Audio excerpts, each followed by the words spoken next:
అరుణాచల క్షేత్రాన్ని చేరుకున్న తరువాత రమణ మహర్షిలో విశేషమైనటువంటి భగవదానుభవాన్ని పొందడానికి కావలసినటువంటి అవకాశం ఆయనకి చిక్కింది. ఆయన యొక్క చిట్ట చివరి ప్రయోజనం అదే, అది తప్ప వేరొకటి ఆయనకి లేదు. ఆయనకి లేదు కాదు, యథార్థములకు ఎవరికైనా చిట్ట చివరికి పొందవలసినటువంటి స్థితి అది సాధన చేత. కాబట్టి ఆయన కేవలము భగవదనుభవమునందు మునిగి తనకన్నా వేరొకటి లేదు అన్న భావనతో అంటే ఆ రకమైనటువంటి ఆత్మ అనుభవంలోకి వచ్చినటువంటి కారణం చేత బ్రహ్మానందం అనుభవిస్తూ ఉన్నారు. దానివలన శరీరం ఎన్ని వైక్లభ్యములను పొందినప్పటికీ ఆయన దాని గురించి స్పృహ పొందలేదు. కానీ అక్కడ సహజంగా కొడుకు ఏమైపోయాడనేటటువంటి ఆర్తి ప్రధానంగా ఉండేటటువంటిది తల్లికి. ఆ తరువాత అన్నదమ్ములకు ఉంటుంది, పినతండ్రులకు ఉంటుంది. ఆ కారణం చేత పిల్లవాడు ఎందుకు వెళ్ళిపోయి ఉంటాడు అన్నది ప్రారంభమైంది. దాని గురించినటువంటి ప్రశ్న ఏదో ఎవరికి నోటికి వచ్చిన మాట వాళ్ళు చెప్పారు. ఎక్కడో బడిలో ఎవరైనా సరిగ్గా చదవట్లేదని దెబ్బలాడారేమో అన్నారు. 3 రూపాయలు పుచ్చుకుని వెళ్ళిపోయాడు. 3 రూపాయలతో ఏం చేస్తాడు, డబ్బు అయిపోయిన తర్వాత వాడే తిరిగి వస్తాడన్నారు. కాదు పిల్లవాడు ఏదో దారి తప్పాడు, ఎక్కడికో వెళ్ళిపోయాడు అన్నారు. ఎవరి నోటికి వచ్చిన మాట వాళ్ళు అన్నారు. అన్నగారు ఏమైనా అన్నాడేమో నాగస్వామి అన్నారు కొంతమంది. కాదు బాబయ్యే ఏమైనా అన్నాడేమో ఆ సుబ్బయ్యర్ గారని చెప్పి కొంతమంది అన్నారు. పినతల్లి ఏమైనా అందా అని కొంతమంది అన్నారు. ఎవరికి వచ్చిన మాట, ఎవరికి వచ్చిన ఊహ వాళ్ళు చెప్తూ వచ్చారు. చిట్ట చివరికి ఎవరో ఒక వార్త ప్రచారం చేశారు. తిరుచిరాపల్లిలో నాటకాలకు సంబంధించినటువంటి ఒక సంస్థలో ఈయన సభ్యుడిగా చేరిపోయాడు వెంకటరామన్ అని. వెంటనే పాపం తల్లికి ఆర్తి ఉంటుంది కదూ, అందుకని ఆవిడ ఆ పినతండ్రిని వెళ్ళమని అడిగింది. అప్పటికే సుబ్బయ్యర్ గారి శరీరం విడిచిపెట్టేశారు.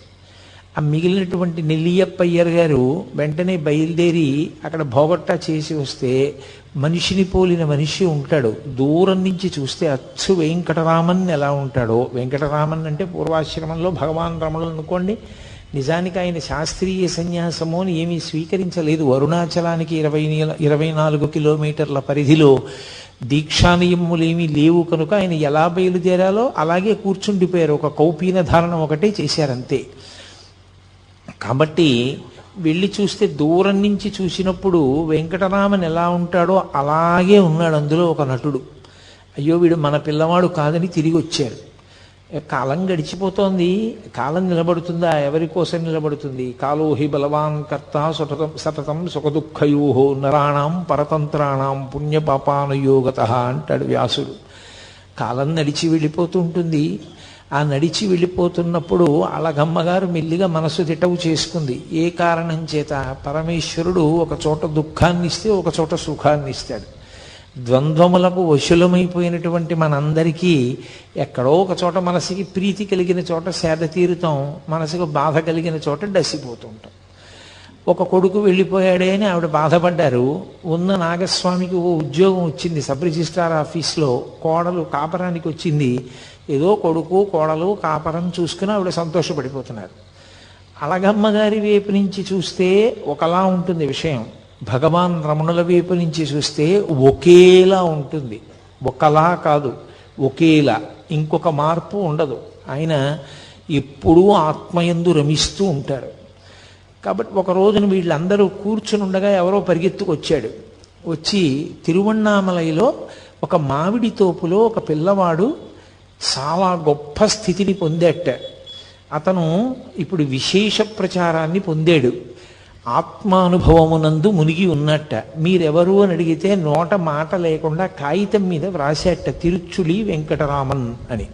కాబట్టి మన పిల్లవాడే, మనం వెళ్ళి చూస్తే బాగుంటుంది అన్నారు. ముందు అందరికన్నా ఆర్తి ఎవరికి? అలగమ్మ గారికే. అందుకని వెళ్ళమని తొందర చేసింది ఆవిడ నాగస్వామిని. ఆయన అన్నాడు, అమ్మ నాకు సెలవు లేదు, కొత్త ఉద్యోగం కదా, వెడతాను తీరుబడి మీద అంటే ఊరుకుంటుందా? ఆవిడ ఆర్తి ఆవిడిది. పాపం మరిది నెల్లియప్పయ్యర్ బయలుదేరాడు. ఆయనతో పాటుగా నారాయణ స్వామి అయ్యరని వేరొక ఆయన కూడా బయలుదేరారు. ఇద్దరు తిన్నగా మామిడి తోపు దగ్గరికి వెళ్ళారు తిరువణ్ణామలై దగ్గరలో. తీరా అక్కడికి వెళ్ళిన తర్వాత ఆ బాలస్వామి చేసుకునేటటువంటి సాధనకి, ఆ ఆనందానికి అందరూ వెళ్ళి చూస్తుంటే అడ్డొస్తున్నారని లోపలికి ఎవ్వరిని పంపించడం మానేసి అక్కడ ఒక ఆయన అడ్డంగా ఉండడం మొదలుపెట్టాడు. ఆయన పేరు కూడా వెంకటరామ నాయనార్. వెంకటరామన్ ఈయన పేరైతే అడ్డుపడినటువంటి వ్యక్తి వెంకటరామ నాయనార్. ఆయన ఎవరిని వెళ్ళనిచ్చేవాడు కాదు. వీళ్ళు మొరపెట్టుకున్నారు, అయ్యో మేము వాళ్ళ కుటుంబ సభ్యులం, ఒక్కసారి చూస్తామని. నేను పంపను, ఆయన ఏకాంతానికి భంగం కలుగుతోందన్నాడు. ఆఖరికి పోనీ కాగితం చూపించండి, రమ్మంటే వస్తామని ఆ నెల్లియప్ప అయ్యర్ ఆ మానామధురై అనేటటువంటి ఊరు పేరు పైన ఉన్నటువంటి ఓ కాగితం తీసుకుని మానామధురై ప్లీడర్ నెల్లియప్ప అయ్యర్ అని ఆ సబ్ రిజిస్ట్రార్ ఆఫీస్లో పనిచేస్తున్నటువంటి ఒక ఉద్యోగి నాగస్వామి మిమ్మల్ని చూడ వచ్చారు అని పంపించారు. అవి చూసి గుర్తుపట్టారు భగవాన్. ఓ, వచ్చినటువంటి వాళ్ళు మా అన్నయ్య మా పినతండ్రి వచ్చారని లోపలికి రమ్మనమని సంజ్ఞ చేశారు. ఆయన ఏం మాట్లాడేవారు కాదు, ఒక సంజ్ఞ చేశారు. ఎందుకు అలా మాట్లాడకుండా ఉండడం అంటే, నిజానికి యథార్థ స్థితి అంటుండేవారు మహర్షి తరచుగా. యథార్థ స్థితిలో ఆనందములకంతటికీ కారణము మౌనమే. అసలు ఎక్కడ మౌనం ఉంటుందో అక్కడే ఆత్మ యొక్క అనుభవం ఉంటుంది. వాక్కు ప్రారంభమైంది అంటే గుర్తు ఏమిటి? ఏదో ఆలోచన కదిలింది అని గుర్తు. ఆలోచన కదిలితే వాక్కు వస్తుంది. వాక్కు వచ్చింది అంటే తను మౌనం విడిచిపెట్టి కదిలిపోయాడు. తన వాక్కు వల్ల మిగిలిన వాళ్ళు కూడా కదులుతారు. అందుకే ఆయన ఎప్పుడూ మౌనంలోనే ఉండేవారు, మాట్లాడేవారు కాదు. అందుకే ఆయనకి మౌనస్వామి అని ఒక పేరు ఉండేది. ఆయన ఒక కాగితం మీద ఆ వచ్చినటువంటి ఉత్తరాన్ని చూసి సరే ప్రవేశపెట్టండి అని సంజ్ఞ చేశారు. లోపలికి వచ్చి చాలా తేరిపారి చూస్తే తప్ప గుర్తుపట్టలేకపోయారు. ఎప్పుడు స్నానం చేసిన శరీరం, ఒళ్ళంతా బూది కప్పేసింది, పెద్ద పెద్ద గోళ్ళు, జటలు కట్టేసినటువంటి జుట్టు, ఒక్క కౌపీనం. ఆ కౌపీనం కూడా ఆయనకి చాలా కాలం లేదు. ఒక ఆవిడ అన్నం పెట్టేది, ఆవిడ వేడుకుంది, బాగుండదు కదా, సమాజం అని ఒకటి ఉంది కదా, మీ మటుకు మీకు దేహభ్రాంతి లేదు, కానీ చూసే వాళ్ళకి దేహభ్రాంతి ఉంది, అందుకని మా కోసం కనీసం ఓ గోచి పెట్టుకోండి అని అడిగింది. అందుకని ఆయన ఒక గోచి పెట్టుకునేవారు, అంతే, ఇంకేం ఉండేది కాదు శరీరం మీద. విశ్వనాథ సత్యనారాయణ గారు ఆశ్చర్యపోయారు కూడా ఆయన గురించి రాస్తూ. ఎవరైనా చెవులకి బట్ట చుట్టుకుంటే చలి తగ్గుతుంది, కంఠానికి బట్ట చుట్టుకుంటే భగవాన్ రమణలకు చలి ఎలా తగ్గింది అని రాశారు ఆయన. ఆయన ఎక్కువ కంఠానికి గుడ్డ కట్టుకునేవారు, చెవులకు కట్టుకునేవారు కాదు. కాబట్టి వీళ్ళు ఆయన్ని తేరిపారి చూసి గుర్తుపట్టారు. కానీ ఆ రోజుల్లో అనుబంధాల వరకు మాట్లాడినప్పుడు మాత్రం నిజంగా కొన్ని విషయాలు శ్లాఘించవలసినవి ఉంటాయి. సూర్యుడి ముందు దివిటి అని అనుకోండి, ఆత్మానుభవంలో ఉండేటటువంటి రమణులకు ఇంక రెండవ వస్తువు అన్నది లేదు, దేని మీద మమకారం లేదు, ఆత్మయందే ఆయన రమిస్తూ ఉండేవారు. కానీ ఒక పినతండ్రికి అంత ప్రేమ ఉండడం గొప్ప విషయం. పాపం నెల్లియప్పయ్యరు శత విధాల వేడుకున్నాడు 3 రోజులుండి. పోనీ నువ్వు ధ్యానం చేసుకుంటానంటే, నువ్వు మాట్లాడనంటే నిన్ను గృహస్థాశ్రమ స్వీకారం చెయ్యమని మేము అడగం.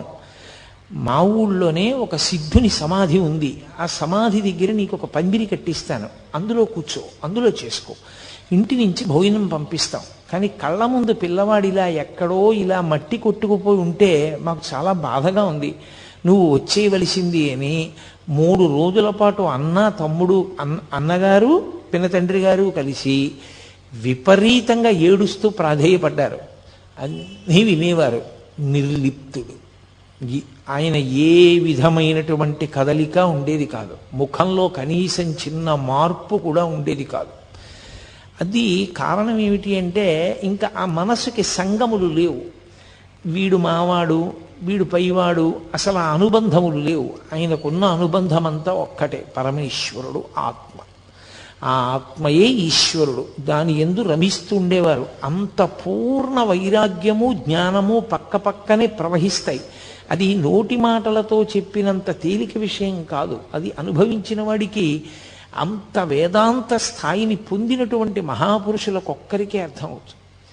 రామకృష్ణ పరమహంస చెప్తుండేవారు, ఒక ఆయనకి ఒక్కడే కొడుకు, హఠాత్తుగా కొడుకు చచ్చిపోయాడు. చచ్చిపోతే తల్లి ఏడుస్తోంది. ఈయన వేదాంతి, ఈయన ఏమీ ఏడవట్లేదు. ఆవిడ వచ్చింది, కొడుకు చచ్చిపోయాడని ఏడవట్లేదు, నీ కంట ఒక్క నీటి చుక్క రాదేమయ్యా, నువ్వు ఏడవమే అంది. ఆయన అన్నాడు, నిన్న రాత్రి కలలో నేను మహారాజుని, నాకు 11 మంది సమర్థులైన కుమారులు. నేను తెల్లవారి నిద్ర లేచేసరికి వాళ్ళు లేరు. స్వప్నంలో నిన్న రాత్రి రాజునయ్యాను, 11 మంది కొడుకులున్నారు, తెల్లవారు లేచేటప్పటికి వాళ్ళు లేరు. వాళ్ళ కోసం ఏడవనా? తెల్లవారిన తర్వాత ఉన్న ఒక్క కొడుకు చచ్చిపోయాడని వీడి కోసం ఏడవనా? ఎవరి కోసం ఏడవను, అందుకని ఏడవడం మానేశానన్నాడు. అంటే ఆయనకి జీవితం స్వప్నతుల్యం. ఆయన అలా పట్టించుకునేవాడు కాదు. ఏ అనుబంధమా అనుబంధం అంతే. వాటితో సంగం ఉన్నవాడు కాదు. అది నోటితో చెప్పినంత తేలిక కాదు ఆ స్థాయి ఏర్పడడం. అందుకని ఆయన యందు ఏ విధమైనటువంటి మార్పు కలగలేదు. వాళ్ళతో వచ్చినటువంటి నారాయణ స్వామి అయ్యర్ అనే వ్యక్తికి చాలా కోపం వచ్చింది. ఇంత బతిమాలుతున్నా ఈ పిల్లాడు రానంటున్నాడు, ఏమిట్రా అంత బతిమాలుతాడు, అంత చిక్కిపోయి ఉన్నాడు, వీడు మన్నేం చేస్తాడు, ముగ్గురం కలిసి సాయం పట్టి కట్టి పట్టుకుపోదాం రండని వెళ్ళి మీద పడి పట్టుకోపోయాడు. 4 అడుగులు వేసి ఆయన్ని దగ్గరికి వెళ్ళి పట్టుకుందాం అనుకునేసరికి ఒళ్ళంతా అగ్నిహోత్రం పెట్టినట్టు మంటలు వచ్చేసాయి. అప్పుడు అర్థమైంది ఆయన ఏ స్థాయిని పొంది ఉన్నారో. ఆయనను అలా బంధీకృతుణ్ణి చేయడం, ఆయన్ని తీసుకెళ్లడం సాధ్యం కాదు. ఆయన ఒక ఆత్మగా నిలబడి ఉన్నారు. సర్వదా ఆయన ఆ స్థాయిలో ఉన్న కారణం చేత పరమేశ్వర స్వరూపుడై ఉన్నాడు. ఆయన అభీష్టానికి వ్యతిరేకంగా చేయడం ఎవరికీ సాధ్యం కాదని మళ్ళీ ముగ్గురు కలిసి వెళ్ళిపోయారు. వెళ్ళిపోయి బాధపడుతూ అళగమ్మ గారికి చెప్పారు. పాపం అళగమ్మ గారు నన్ను ఒక్కసారి తీసుకెళ్ళమని వేడుకుంది. సరే వీలు వెంబడి తీసుకెళ్తానమ్మా అన్నాడు. అలా కొంతకాలం అయిపోయింది. అయిపోయిన తర్వాత ఆయన మిల్లిగా ఈ మామిడి తోపులోకి చాలామంది జనం ఆయన దర్శనార్థం వచ్చేయడం మొదలుపెట్టారు. దానివల్ల చెట్ల కొమ్మలన్నీ విరిగిపోయి, కాయలన్నీ రాలిపోయి, వాటికి అలజడి కలుగుతోంది. మన వలన ఎవరికో ఇబ్బంది కలగడం ఎందుకని ఆయన ఆ ప్రదేశాన్ని విడిచిపెట్టి మెల్లిగా కొండ మీద విరూపాక్ష గుహకి చేరుకున్నారు. ప్రపంచం చాలా విచిత్రంగా ఉంటుంది. మీరు రమణ మహర్షి అనేటటువంటి ఒక తెర మీద ఒక చలనచిత్రాన్ని చూసినట్టు చూడొచ్చు. స్వార్థ స్వభావం ఉండేటటువంటి వ్యక్తులు ఎంత పవిత్ర జీవనం గడిపే వారి యొక్క జీవితంతో కూడా వ్యాపారం చేస్తారు. ఆ విరూపాక్ష గుహలో ఒక మహానుభావుడు పరమేశ్వరుడు గురించి తపస్సు చేసి ఈశ్వరానుగ్రహంతో బూది కుప్పగా మిగిలిపోయాడు ఆయన. ఆ విరూపాక్ష గుహని ఏదో కోర్టులో కేసు నడిచింది, ఆఖరికి ఒక మఠం నెగ్గింది. దాని ఏజెంట్ ఒకరిని నియమించారు ఆ గుహని చూడమని. మీలో ఎవరైనా విరూపాక్ష గుహ చూశారో లేదో నాకు తెలియదు. ఆ గుహకి ఒక ప్రత్యేకత ఉంది. అరుణాచల పర్వతం నుంచి గాలి వేసినప్పుడు ఆ గుహలోకి గాలి ప్రవేశిస్తే ఓంకారం వినపడుతుంది, ప్రణవం. అది చాలా గొప్ప గుహ ఆ అరుణాచలంలో. అటువంటి గుహలో రమణ మహర్షి కూర్చుని తపస్సు చేసుకుంటూ ఉండేవారు. తపస్సు అన్న మాటకి నేను మీతో 1కి 10 మార్లు చెప్పాను. ఆయన బ్రహ్మానందానుభవమే తప్ప తపస్సు అని అనడానికి ఏం లేదు. కాబట్టి ఆయన ఆ గుహలో ఉంటూ ఉండేవారు. చాలామంది కొండ ఎక్కి గుహలో ఉన్న రమణుల దర్శనానికి వస్తూ ఉండేవారు. ఇతను మిల్లిగా ఏం చేశాడంటే, అది విరూపాక్ష గుహ చూడడానికి వస్తున్నారు అని పేరు పెట్టి టిక్కెట్టు పెట్టి డబ్బు వసూలు చేసుకోవడం మొదలుపెట్టాడు. చాలామంది పాపం రమణ మహర్షిని చూడాలనుకున్న వారు డబ్బు కట్టి లోపలికి వెళ్ళి చూసి వస్తుండేవారు. ఇతనంతా ఏమని ప్రచారం చేశాడంటే, లోపల కూర్చున్న రమణుల గొప్ప కాదు, విరూపాక్ష గుహ గొప్ప, గుహ చూడ్డానికి వస్తున్నారనేవాడు. ఇది భగవాన్కి తెలిసింది. తెలిసి ఆయన మెల్లిగా దాని మించి దిగిపోయి వేరే ఎదురుగుండా ఉన్నటువంటి మామిడి చెట్టు గుహనో గుహ, ఆ చెట్టు తొర్ర ఉన్న గుహలోకి వెళ్ళిపోయారు. వెళ్ళిపోయినా ఇతను ఏం చేశాడంటే, రోడ్డు కింద మార్గంలో కాపు కాసి వెళ్ళేటటువంటి వాళ్ళందరి దగ్గర అక్కడే వసూలు చేసేసుకుంటూ ఉండేవాడు డబ్బు. అరేరే, నిష్కారణంగా నా కోసం వస్తున్న వాళ్ళందరూ ఇంత ఇబ్బంది పడి డబ్బు కట్టవలసి వస్తోందని అక్కడి నుంచి బయలుదేరి భగవాన్ కిందకి వెళ్ళిపోయారు. వెళ్ళిపోయి కొండ పాదంలో ఉండేటటువంటి అరుణగిరినాథర్ దేవాలయంలో కొంతకాలం ఉన్నారు. ఎంత విచిత్రంగా ఉంటుందంటే ప్రపంచం. ఆ తర్వాత ఏదో తప్పు తెలుసుకున్నాడు, పొరపాటు అయిపోయిందన్నాడు, విరూపాక్ష గుహలోనే ఉండమన్నాడు. మళ్ళీ రమణ మహర్షి విరూపాక్ష గుహలోకే వెళ్ళారు. ఒంటి మీద ఉన్న బట్ట మారిస్తేను, బట్ట రంగు మారిస్తేను లోపల ఉన్న బుద్ధులు ఎక్కడికి పోతాయి? బట్ట మారిస్తే బుద్ధి పోతుందా? బట్ట రంగు మారితే బుద్ధి పోతుందా? సన్యాసులమని పేరు చెప్పుకొని కాషాయం కట్టుకుని తిరిగేటటువంటి ప్రబుద్ధులు కొందరు అరుణాచల పర్వతం మీద ఉండేవారు ఆ రోజుల్లో. వాళ్ళకి రమణ మహర్షి మీద అపారమైనటువంటి కక్ష. ఎందుకని అంటే ఆయన వచ్చిన తరువాత అందరూ ఆయన దర్శనానికి వెడుతున్నారు అని. అందులో జటాస్వామి అని ఒక స్వామి ఉండేవాడు. ఆయన ఎవరైనా అరుణాచల పర్వతంలో ఏదైనా గుహలో ప్రవేశించి తపస్సు చేద్దామంటే ఆయన పైనుంచి ఎవరికీ కనపడకుండా రాళ్ళు దొల్లిస్తుండేవాడు పెద్ద పెద్దవి. అది చూసి బాబోయ్ ఇక్కడ ఈ కొండలో భూకంపాలు వస్తాయిలా ఉంది, ఇలా శిలలు దొల్లుతాయిలా ఉంది, ఎక్కడో మనం చూసుకోకపోతే వచ్చి నెత్తి మీద పడుతుందని కొండ దిగి వెళ్ళిపోయేవారు. ఎవరు కొండ మీద ఉండేవారు కాదు, ఆయన ఒక్కడే ఉండేవాడు. ఆయన ఒక సన్యాసి, ఆయన పేరు జటాస్వామి. ఎందుకు ఆయనకి ఆ పని అంటే దానికి అర్థం లేదు. అదొక స్వార్థం. అరుణాచల పర్వతం మీద తాను తప్ప ఎవరూ ఉండకూడదు. ఒకసారి రమణ మహర్షి రాళ్ళు ఎక్కడి నుంచి పడుతున్నాయో గమనించి అతని ఊహకు అందడానికి వీలు లేకుండా వేరొక వైపు నుంచి కొండ ఎక్కి అతను రాళ్ళు దొల్లిస్తుంటే పట్టుకున్నారు. పట్టుకుంటే రాళ్ళు దొల్లిస్తున్నవాడు రమణ మహర్షిని చూసి సిగ్గుపడాలి, అతను సిగ్గుపడలేదు. అరగంట సేపు నవ్వాడు. అరగంట సేపు నవ్వి పెద్ద వికటాట్టహాసం చేసి వెళ్ళిపోయాడు. కానీ మీరు ఒక్క విషయం గమనిస్తూ ఉండాలి, రమణులు ఉదాసీనులు. ఆయన పక్కన మీకు ఇటువంటి వ్యక్తులందరూ కనపడుతుంటారు. ఆయనకి దేనితో సంబంధం లేదు. వీడు ఇటువంటి వాడు, వాడు అటువంటి వాడు అన్న మాట ఆయన ఏమనరు. ఆయన ఎప్పుడైనా ఎవరికైనా చెప్తే అసలు నోరు విప్పి చెప్తే ఒక్క మంచి మాట, ఇలా ఎందుకు చేస్తావు తప్పు కదూ అంతే. దానికి అరగంట నవ్వాడు అతను. నిజంగా ఆ మాట ఆయన అన్నందుకు చెయ్యి పట్టుకున్నందుకు మార్పు రావాలి, రాలేదు సరికదా. అరగంట సేపు నవ్వి కొండ దిగి వెళ్ళిపోయాడు. ఎంత చిత్ర విచిత్రమైనటువంటి వ్యక్తులు ప్రపంచంలో ఉంటారో. ఆయన నా కోసం ఇంతమంది వస్తారని కానీ, నేను విరూపాక్ష గుహలో తపస్సు చేస్తున్నానని కానీ, నేను బ్రహ్మానందం అనుభవించేవాడిని కానీ, నేను వీడిని పట్టుకున్నానని కానీ, వీడి గురించి 10 మందికి చెప్దామని కానీ ఆయనకి ఏమీ ఉండదు. ఎప్పుడు నిస్సంగంగా దేనితో సంబంధం లేకుండా ఆయన ఈ లోకాన్నంతటినీ కూడా ఏదో ఒక సినిమా చూసేటటువంటి వ్యక్తి ఎలా చూస్తాడో అలా ఉండేవారు. ఆయన అనుభవం అంతా ఆత్మతోటే. ఇవన్నీ గుణసంగము వలన ఇలా ప్రవర్తిస్తూ ఉంటారు అన్నట్లుగా చూస్తుండేవారంతే. అందుకే పరమ ఉదాసీనుడు. ఒక వేదాంతికి ఆత్మని అనుభవించినటువంటి మహాపురుషులకు ఉండేటటువంటి ఆ ఉదాసీనత ఏది ఉంటుందో దాని రాశీభూతమే రమణ మహర్షి. అందుకే ఆయన దేనికి విచలితుడవడం కానీ, ప్రతిస్పందించడం కానీ, దాన్ని బట్టి ఆయన మనసు వ్యగ్రత పొందడం కానీ, లేకపోతే ప్రసన్నం అవ్వడం కానీ, హావభావాలు మారడం కానీ, మాటలో వ్యగ్రత కానీ, మాటలో భయం కానీ ఏమీ ఉండేవి కావు. ఎప్పుడూ ఒక్కలాగే ఉండేవారు.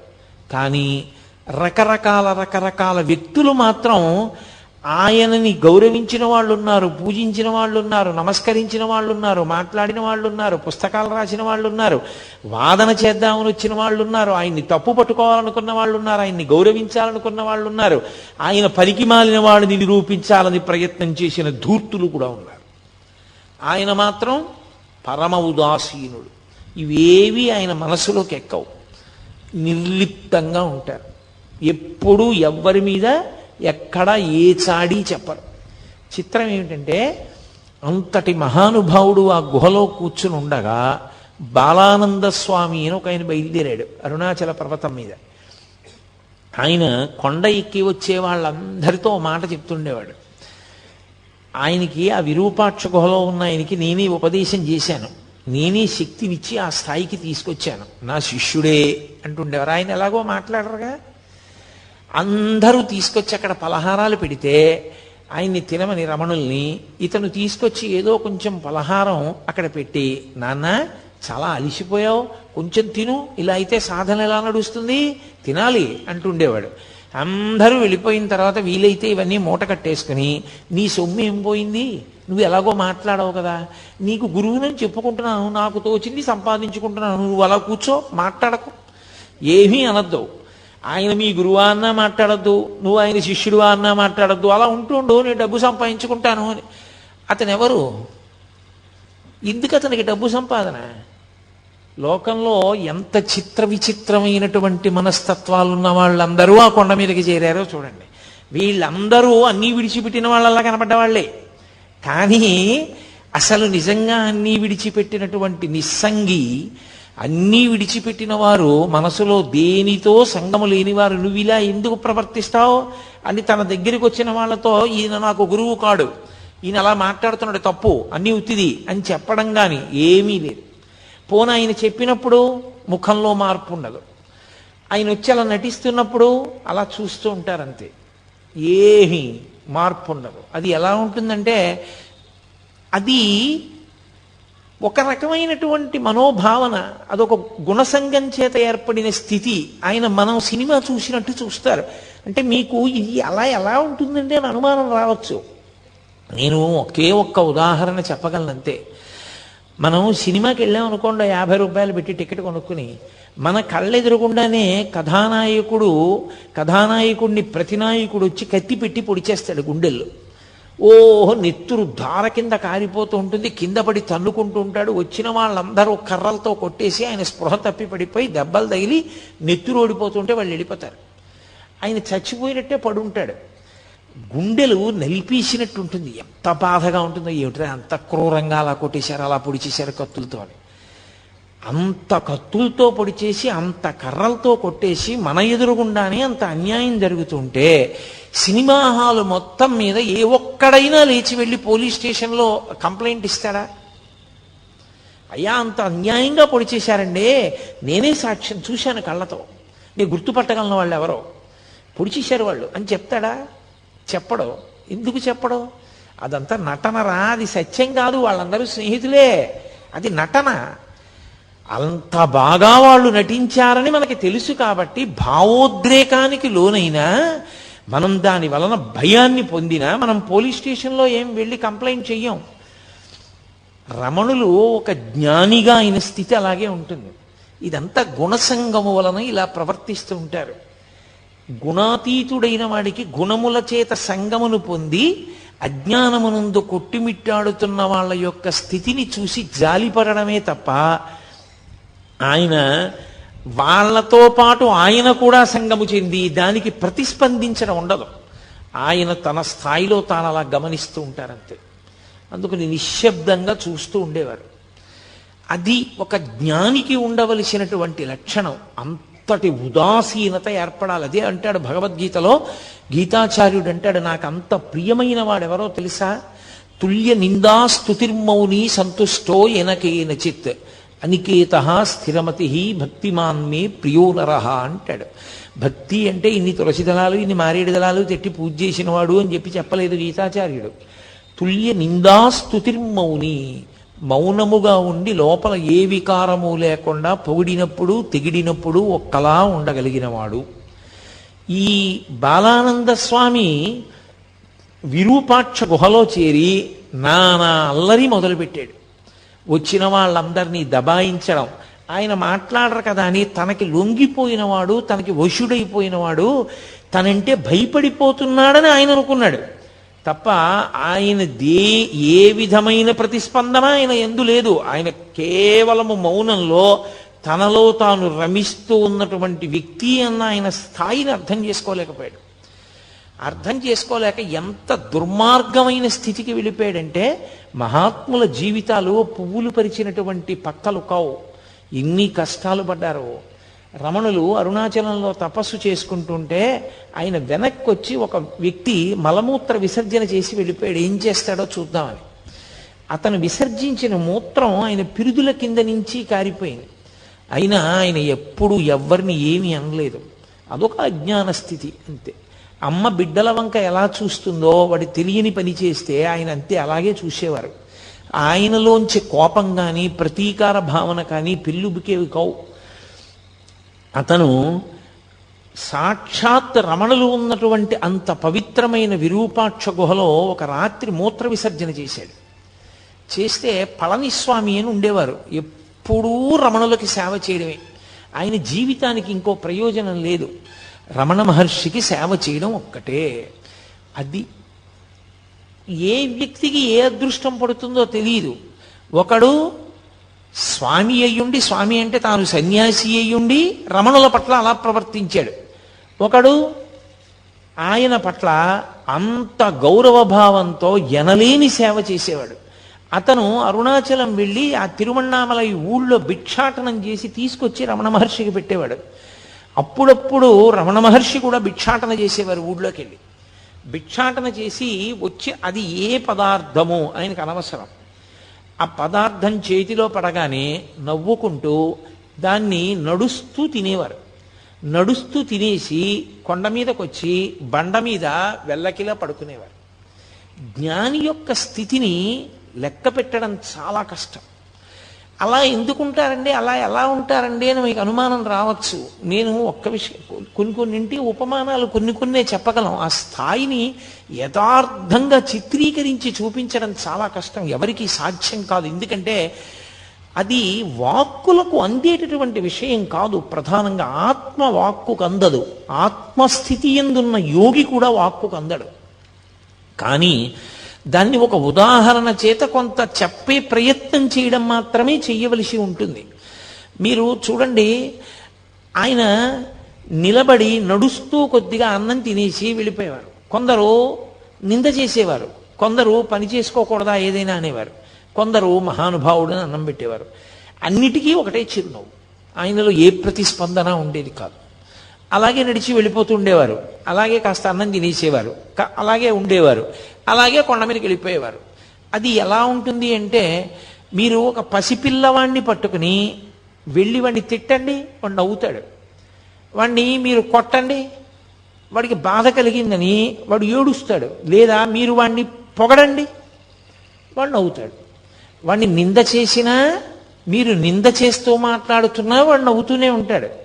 వాణ్ణి మీరు పొగుడుతున్నా వాడు నవ్వుతూనే ఉంటాడు. వాడికి మీరు నిందిస్తున్నారని ప్రతిస్పందన ఉండదు, మీరు పొగుడుతున్నారని ప్రతిస్పందన ఉండదు. ఆ నింద కానీ పొగట్ట కానీ వాడి మనసు పుచ్చుకుంటే కదా, అప్పటికి చేతకాని తనం ఇంకా. కానీ ఆయనది చేతనైన తనం అయ్యుండి పుచ్చుకోదు, మనసు పుచ్చుకోదు కనుక ఆయన ఒక నవ్వు నవ్వేస్తారు. పాపం అమాయకత్వం అనుకుంటారంతే. ఇక మరి భిక్షకెందుకు వెళ్ళడం అంటే, ఈ శరీరానికి ఓ వ్యాధి వచ్చిందనుకోండి, ఈ మోకాలు నిప్పెడుతోంది అనుకోండి, నాకు ఈ మోకాలు నిప్పెడితే, ఏమంటే ఈ మోకాలు ఏమిటో చాలా నిప్పెడుతోంది, కూర్చోలేకపోతున్నాను పూర్వంలో ఉపన్యాసానికి, చాలా బాధ పెడుతోంది ఇది అని ఓ డాక్టర్ దగ్గరికి వెళ్ళాను అనుకోండి. ఆ డాక్టర్ గారు ఏదో నాకు ఔషధిని ఇచ్చి ఇది తాగవయా అన్నారు. ఆ ఔషధం చాలా చేదుగా ఉంది, అది ఓ పూట వేసుకుంటున్నాను. ఏదో ట్యాబ్లెట్ ఇచ్చి చప్పరించన్నారు, అది చాలా తియ్యగా ఉంది. ట్యాబ్లెట్ చాలా తియ్యగా ఉంది కదా అని రోజుకు ఒకటి చప్పరించమంటే 10 చప్పరిస్తానా? అది ఒక్కటి చప్పరించమన్నాడు, ఒకటే చప్పరిస్తాను. ఇంకొక ఔషధం చేదుగా ఉంది, బా తాగడానికి అసహ్యంగా ఉంది, కానీ మానేస్తానా? తాగుతాను. జ్ఞాని దృష్టిలో ఆకలి ఈ శరీరానికి ఒక రోగం. మందు వేసుకునేటప్పుడు మందుకి రుచి ఎలా చూడరో, ఈ శరీరానికి ఒక వ్యాధి ఆకలి. ఈ ఆకలి తీరడానికి, జబ్బు తగ్గడానికి ఔషధం పడేసినట్టు ఆకలి అన్న వ్యాధి తీరడానికి పదార్థం పడేస్తాడు. అందుకే పిచ్చివాడంటాడు. ఎందుకని అంటే, మనమైతే ఏం చేస్తామంటే రుచి కొరకు తింటాం. అన్నం, కాస్త పప్పు, కొంచెం నెయ్యి, అదంతా కలుపుకొని ఎంతో శుభ్రంగా కాస్త నంచుకుని మనం తింటాం. ఆయనకి అలా ఉండదు. ఆయన చేతిలో ఏది పడి, మినప్పొట్టు కొంచెం పడేసిందో తల్లి, తినేశారంతే. నాకు తెలుసు ఒక మహానుభావుడు, ఆయనకి ఒక ఆవిడ పిలిచి ఏం చేస్తారో చూద్దామని క్యాబేజీ తుక్కు పెట్టింది.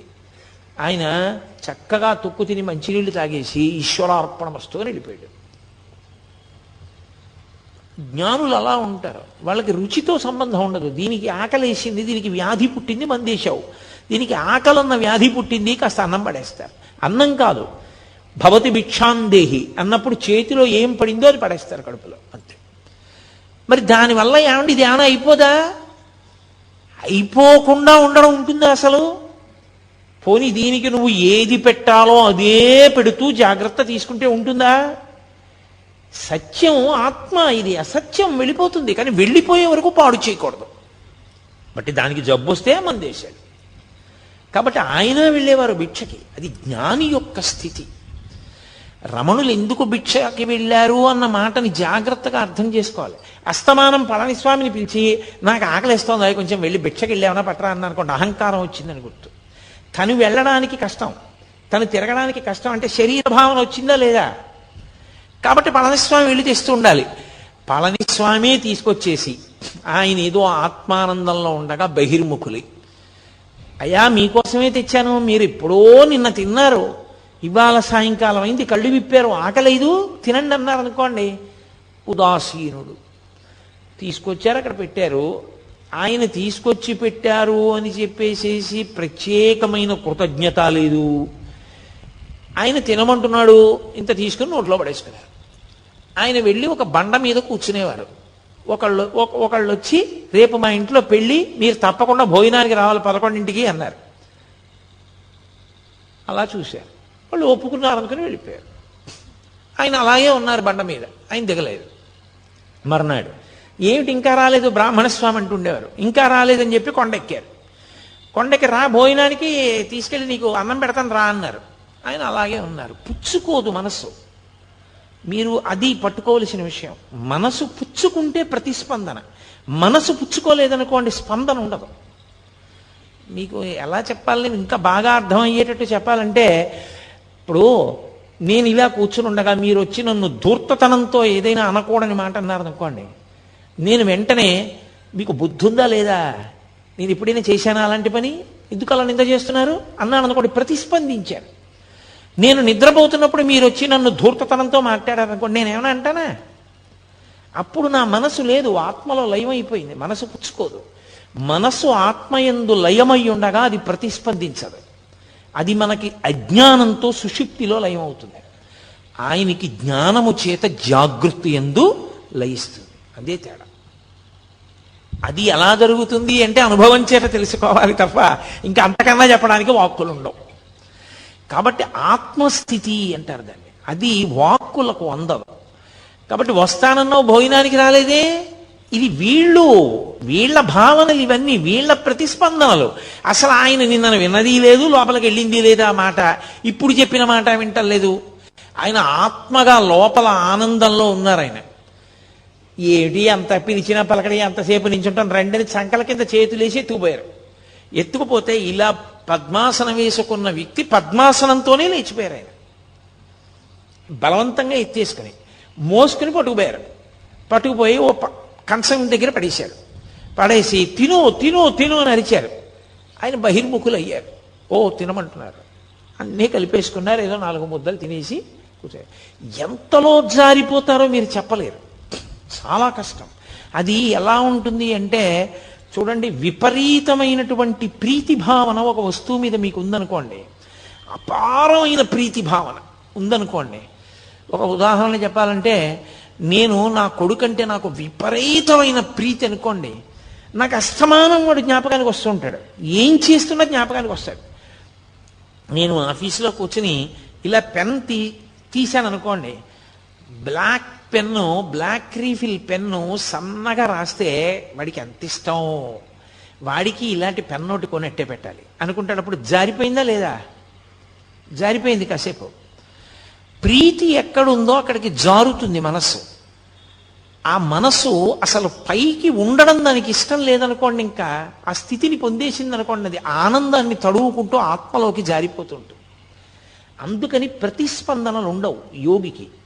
తప్ప జడమై కాదు, ఆత్మగా నిలిచి ఉన్నాడు కాబట్టి ప్రతిస్పందన పొందడు.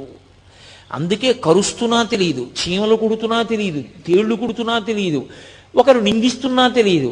ఒకవేళ నిజంగా ఆయన బాహ్యంలో ఉన్నారనుకోండి, ఉన్నా నేను ఇందాక చెప్పానే, ఆ స్థితికి ఎదిగిపోయిన వ్యక్తి అవతల వారి అజ్ఞానాన్ని మన్నించేస్తాడు. పాపం ఏం తెలుసు, గుణసంగాన్ని పొందాడు, ద్వంద్వముల యందు ఉంటాడు. కాసేపు సుఖం అంటాడు, కాసేపు దుఃఖం అంటాడు, కాసేపు ప్రీతి అంటాడు, కాసేపు అప్రీతి అంటాడు, కాసేపు కామం అంటాడు, కాసేపు క్రోధం అంటాడు.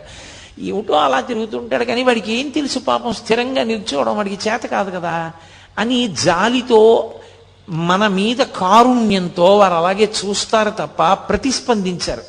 నిజంగా వాళ్ళు ప్రతిస్పందించడం మొదలు పెడితే మీరు ఒకటి లెక్కలోకి తీసుకోండి, మనవన్నీ అపరాధములే అవుతాయి. మనవన్నీ అపరాధములే. అప్పుడు వాళ్ళు ఎంతమందికి ఎన్ని శాపాలు ఇవ్వాల్సి ఉంటుంది? ఇవ్వలేరు.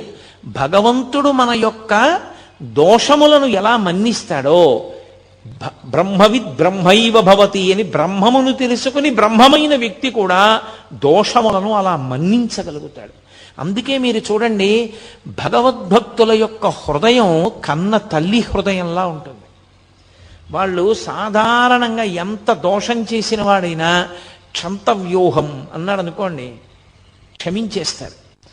ఎంత తప్పు పని చేయనివ్వండి, దాన్ని మనసులో పెట్టుకోరు. దాని గురించి 10 మాటలు మాట్లాడే లక్షణం ఉండదు. ఎవరో జ్ఞాపకం చేస్తే జ్ఞాపకానికి రావాలేమో కానీ, లేకపోతే దాని పెద్ద మనసులో స్థానం ఉండదు, విడిచిపెట్టేస్తారు. వాళ్ళు మారాలను ఒక కోరిక వదిలిపెట్టేస్తారు తప్ప, ఇలా అన్నాడు అలా అన్నాడు, లేకపోతే ఇలా చేశాడు అలా చేశాడు, దాన్ని పీక్కుంటూ ఉండడం, తవ్వుకుంటూ ఉండడం అలా ఉండదు.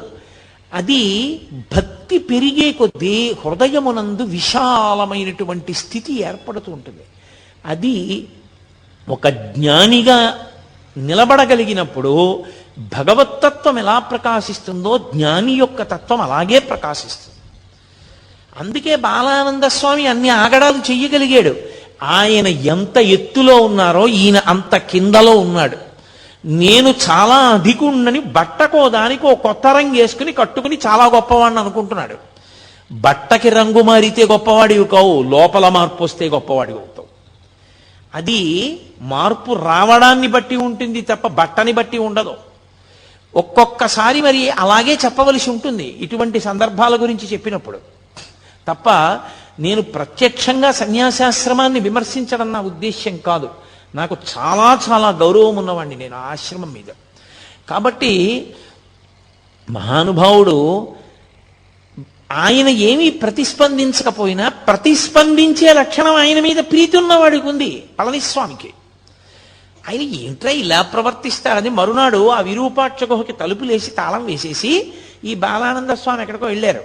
మళ్ళీ తిరిగి వస్తాడేమోనని అతని పెట్టి తీసి ఆ పెట్టిలో మంచి మంచి పట్టు వస్త్రాలు, చీనాంబరాలు ఎందుకు అవన్నీ ఆయనకి దాచుకున్నాడు. అవన్నీ తీసి కొండ మీద పారేసి వెళ్ళిపోయారు. అందరూ కలిసి కిందకి ఏదో స్నానం చేయడానికి వెళ్ళారు. వెళ్ళి అందరూ కలిసి తిరిగి వచ్చారు. తిరిగి వచ్చి రమణులు యథాప్రకారం కూర్చున్నారు. అందులో గుహలో పైన ఎత్తుగా ఉంటుంది, పక్కకి చీకటిగా ఉండదు. అందులో చాలామంది అసలు కనపడరు మీకు లోపలికి వెడితే. చాలా తీవ్ర ధ్యానంలో కూడా ఉంటారు ఇప్పటికీ. దాని మీద కూర్చుని మళ్ళీ ధ్యానంలోకి వెళ్ళబోతున్నారు ఆయన. ఈ బాలానంద స్వామి వచ్చాడు. ఈ పళనస్వామి నా వస్తువులన్నీ తీసుకెళ్లి వీధిలో పారేశాడు, వీడిని వెంటనే గుహలోంచి పంపించేస్తావా, పంపించేయరా. ఇప్పుడేమిటి ఆ నాటకం? తన మీద ప్రీతి ఉన్నటువంటి వాడు తనకి అప్రీతితో ఉన్నవాడి పట్ల మర్యాద విడిచిపెట్టి ప్రవర్తించాడన్న ఖేదం ఆయనకి కలిగింది. ఈ ప్రీతి అప్రీతి రమణులకు ఏమైనా ఉందా? ఆయన అలా చూస్తున్నారు, ఏమీ మాట్లాడటం లేదు, ఏమీ ప్రతిస్పందన లేదు. అది అసంగత్వము అన్న మాటకు అర్థం. అది సత్సంగత్వే నిస్సంగత్వం అంటారు శంకరాచార్యులు వారు. అది నిస్సంగ బుద్ధి అంటే దేని మీద సంగం లేదు. ఆయన అలా చూస్తున్నారు. ఇంత నేను నోరు కొట్టుకుని అరిచినా నువ్వు పళనిస్వామిని పంపించలేదని రమణ మహర్షి దగ్గరికి వచ్చి ఆయన మొహం మీద ఉమ్మేశాడు. ఆయన అలాగే చూస్తున్నారు.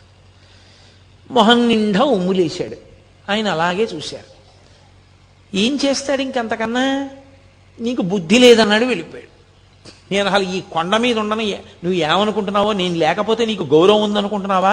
నా శిష్యుణ్ణని చెప్పాను కాబట్టి వస్తున్నారు నలుగురును అంటే, నలుగురు రాకపోతే ఆయన బెంగపెట్టుకుంటాడని ఆయన ఉద్దేశం.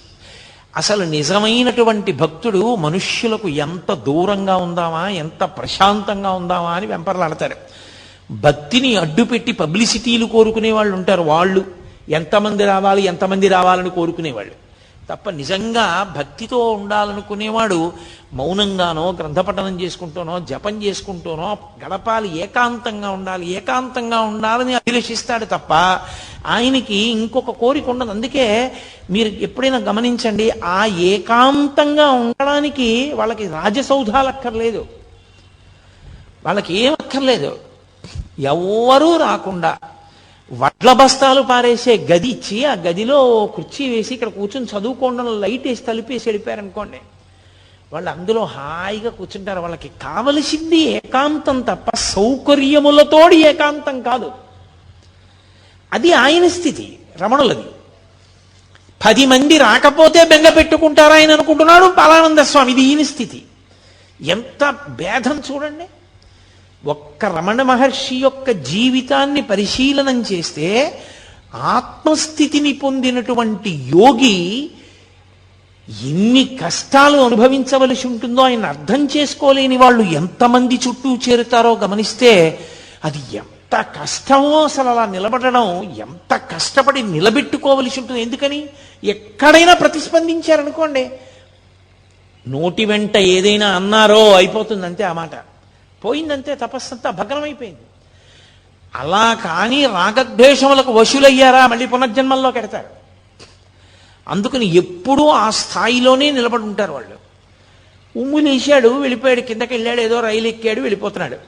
ఈ కోపం మీద ఉన్నాడు కదూ, కోపానికి ఓ లక్షణం ఉంటుంది. అది ఎక్కడ నుంచో వస్తుంది అనుకుంటే తప్పు. కోపం వచ్చింది కోపం వచ్చింది అంటారు. కోపం వచ్చింది అంటే ఎక్కడి నుంచో వచ్చి ఉండాలి. ఇప్పుడు కోటేశ్వరారు సభకు వచ్చారు అంటే ఎక్కడి నుంచో వచ్చాను నేను ఈ సభకి. కోపం వచ్చిందంటారు. కోపం బయట నుంచి లోపలికి రాదు, ఇక్కడే ఉంటుంది. ఉండేది అవకాశం కోసం ఎదురు చూస్తుంటుంది. అవకాశం వచ్చినప్పుడు పైకి లేచిందా అది క్రోధమూర్ఛిత అంటుంటారు వాల్మీకి మహర్షి. వశుణ్ణి చేసుకుంటుంది. అందుకే క్రోధం ఆవహిస్తే ఉండే లక్షణం ఏమిటో తెలుసా? మొట్టమొదటి లక్షణం, నాలుక మీద అదుపు పోతుంది. మీరు ఏం మాట్లాడుతున్నారన్న దాని మీద అదుపు ఏమీ ఉండదు. ఇంకా అదుపు లేని మాట నోటి వెంట వస్తుంది. ఆలోచన చనిపోతుంది. అదుపు లేనంత వేగంతో దేంటి నోటి వెంట మాటలు వస్తాయి. బాగా ప్రశాంతంగా ఉంటే విశేషమైన అదుపులో వాక్ ఉంటుంది. తక్కెట్లో పెట్టి ఆలోచించి మాట మాట్లాడతాడు. అంత ప్రశాంతంగా ఉంటాడు. ప్రశాంతతకి పూర్తి విరుద్ధం క్రోధం. అది ఒకసారి వచ్చిందనుకోండి, ఎంత వేగంగా వచ్చిందో అంత వేగంగా వెనక్కి వెళ్ళదు. అది పట్టుకుని ఉంటుంది, చాలాసేపు పట్టుకుని ఊపుతుంది. దానికి ఆ లక్షణం ఉంటుంది. అందుకే మీరు చూడండి, ఎవరి మీదో చాలా కోప్పడి చాలా దెబ్బలాడి వెళ్ళిపోతున్నాడు అనుకోండి, మోటార్ సైకిల్ మీద వెళ్ళిపోతుంటే స్పీడ్గా వెళ్ళిపోతూ ఇలా ఇలా అనుకుంటూ తనలో తానే ఏదో ఇలా అనేసుకుంటుంటాడంటే, అలా అంటాడా నన్ను, నేను ఇలా అనవలసింది, వాడికి సిగ్గు లేదు, నేను ఇలా అన్నాను, ఇంకా ఇలా కూడా అనవలసింది అని ఇంకా ఇంకా తను ఎవరితో దెబ్బలాడాడో వాడు తను ఎదురుగుండా ఉన్నాడు అనుకుని మనసులో ఊగిపోతుంటాడు ఆ క్రోధంతో. అప్పుడే ప్రమాదాలు జరుగుతాయి. ఎందుకని అంటే బాహ్యము మీద ఏ విధమైన నియంత్రణ ఉండదు, జారిపోతుంది. అది సమస్త ఉపద్రవములకు కారణం. అందుకే తన కోపమే తన శత్రువు, తన శాంతమే తనకు రక్షదయ చుట్టంబౌ అని చిన్నతనంలో నేర్పుతారు. క్రోధ క్రోధకృత్కర్త విశ్వబాహుర్ మహీధర అని విష్ణు సహస్రం. కాబట్టి ఆయన రైలు ఎక్కాడు బాలానంద స్వామి. ఎవరో అక్కడ కొంతమంది పిల్లలు కూర్చుని ఉన్నారు. ఆ కోపంతో అహంకారము క్రోధము రెండూ ఒకదాంతో ఒకటి కలిశాయనుకోండి, ఇక మీరు వాడిని పట్టుకోలేరు. ఇక వాడు ఎవరి మాట వినడం. నేనింత వాణ్ణి అని కోపం వచ్చిందనుకోండి, ఆ తర్వాత మాట్లాడేటప్పుడు కూడా వీడంతా పనికి మాలినవాడు, వీడన్నా వినాలి కదా నా మాట అంటాడు. మీరు అందుకే చూడండి, కుటుంబ యజమానికి కోపం వచ్చి ఇంట్లో ఒకరిని దెబ్బలాడాడు అనుకోండి, ఏమిటండి అది అలాగా ఊరికే మన కొడుకే కదా ఏదో తప్పు చేశాడు, ఏడు అంతంత దెబ్బలాడు, నోర్మయ్యి నువ్వు కూడా చెప్పొచ్చేదానివా అంటాడు. అంటే నేను యజమానిని, అహంకారం. తనకెవరూ చెప్పకూడదు, తను తిడుతుంటే పడుతూ ఉండాలంటే అందరూ తప్ప తనే ఖచ్చితంగా ఉన్నాడు, ఎవరికి లేదా బుద్ధి. అహంకారము క్రోధము పెనవేసుకుపోయాయో ఇంకా తనకి తాను ఎంత కీడు తెచ్చుకుంటాడంటే చాలా తొందరగా పతనమైపోవడానికి మార్గం ఏది అంటే ఈ రెండు పెనవేసుకోవడానికి అవకాశం ఇవ్వడమే జీవితంలో. ఈ రెండు పెనవేసుకోవడానికి అవకాశం కానీ ఇచ్చేశాడా పడిపోతాడు. మీరు చూడండి, అందుకే సాధారణంగా కొంతమంది పేర్లైనా కనీసం చెప్పినప్పుడు మహానుభావుడండి అండం అలవాటైందనుకోండి జీవితంలో, ఆయన మహానుభావుడండి అని ఇలా వెంటనే అనడం వచ్చిందనుకోండి, వాడు ఒబ్బిడవుతాడు జీవితంలో. అంటే ఆయన పేరు గుర్తొస్తే వీడికి అహంకారం వదిలేస్తూ ఉంటుంది. ఆయన ఎంత గొప్పవాడు అని మనసులో స్ఫురణకు వస్తుంది. వాడు పాడైపోతాడు అనుకున్నప్పుడు మీరు వెళ్ళి కనీసం ఆయన పేరు చెప్పచ్చు. ఏమిరా ఇన్ని చెప్తావు, పరమాచార్య ఇలాగే చెప్పారా, పరమాచార్య ఇలాగే ప్రవర్తించమన్నారా అన్నారనుకోండి, వాడు వెంటనే నాదస్వరం ఊస్తే పాము తగ్గిపోయినట్టు తగ్గిపోతాడు ఆ పేరు వినపడేటప్పటికి. అసలు అహంకారమే పెరిగిపోయింది అనుకోండి, పూర్తిగా దాన్ని పాలు పోసి పోషించేశారనుకోండి. మీరు అందుకే కొంతమంది వ్యక్తుల్ని చూడండి, ఎవరి పేరు చెప్పండి ఏకవచన ప్రయోగం వాడా అంటాడంతే. అంటే ఆయన ఉద్దేశ్యం ఏమిటంటే తనకన్నా గొప్పవాడు ఎవరూ లేడు, ఎవరి గురించైనా తానే చెప్పగలడు. అందరిలోనూ దోషములే చూస్తాడు, ఎవరి యందు ఏ గొప్ప గుణాన్ని చూడలేడు. అది ప్రమాదకరమైన లక్షణం. మీరు ఏ ఆశ్రమంలో ఉన్నారన్న దాంతో సంబంధం ఉండదు, మీరు ఎంత సంస్కరించుకున్నారన్న దాంతో మీ గౌరవం, మీరు ఉన్న చోట శాంతి నిలబడి ఉంటాయి. అది లేని నాడు అటువంటి వ్యక్తిని మీరు ఎక్కడికి తీసుకెళ్ళి పెట్టండి, అశాంతే తప్ప శాంతి నిలబడదు. అది రమణ మహర్షిని అడ్డుపెట్టి పరిశీలనం చేసినప్పుడు రమణ తత్వం ఎంత శాంతికారకమో ఆయన పక్కన పెట్టి చూసినప్పుడు ఇవన్నీ అంత అశాంతికారకములు. ఆ పిల్లల్ని పట్టుకొని ధూర్తతనంగా మాట్లాడాడు. రైల్లో ఎక్కిన తర్వాత ఇతనెవరో వాళ్ళకేం తెలుసు, వాళ్ళెవరో ఇతనికేం తెలుసు. నేనింత గొప్పవాడిని నేను అనుకుంటున్నాను, కానీ వాడికి ఎలా తెలుస్తుంది నేను గొప్పవాడినో కాదో? తెలియదు కదా. అలా అనుకోవడానికి అవకాశం ఎక్కడ ఉంటుంది? అలా అనుకోకూడదు. అలా అనుకుంటే అసలు నువ్వు జీవితంలో ఇమడలేవు. ఇవాళ రాత్రి సన్మానమైంది, 150 పూలదండలు వేశారు.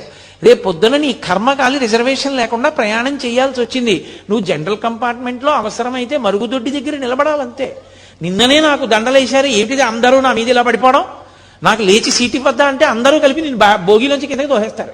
దీపో ఈ ఊళ్ళో నువ్వు ఎక్క రైలని, ఇక అంత గొప్పవాడు అయితే కారు ఎక్కవా, అంతేగాని ఏమి నువ్వు ఎక్కితే సీట్ ఎందుకు ఇస్తాను నీకంటారు.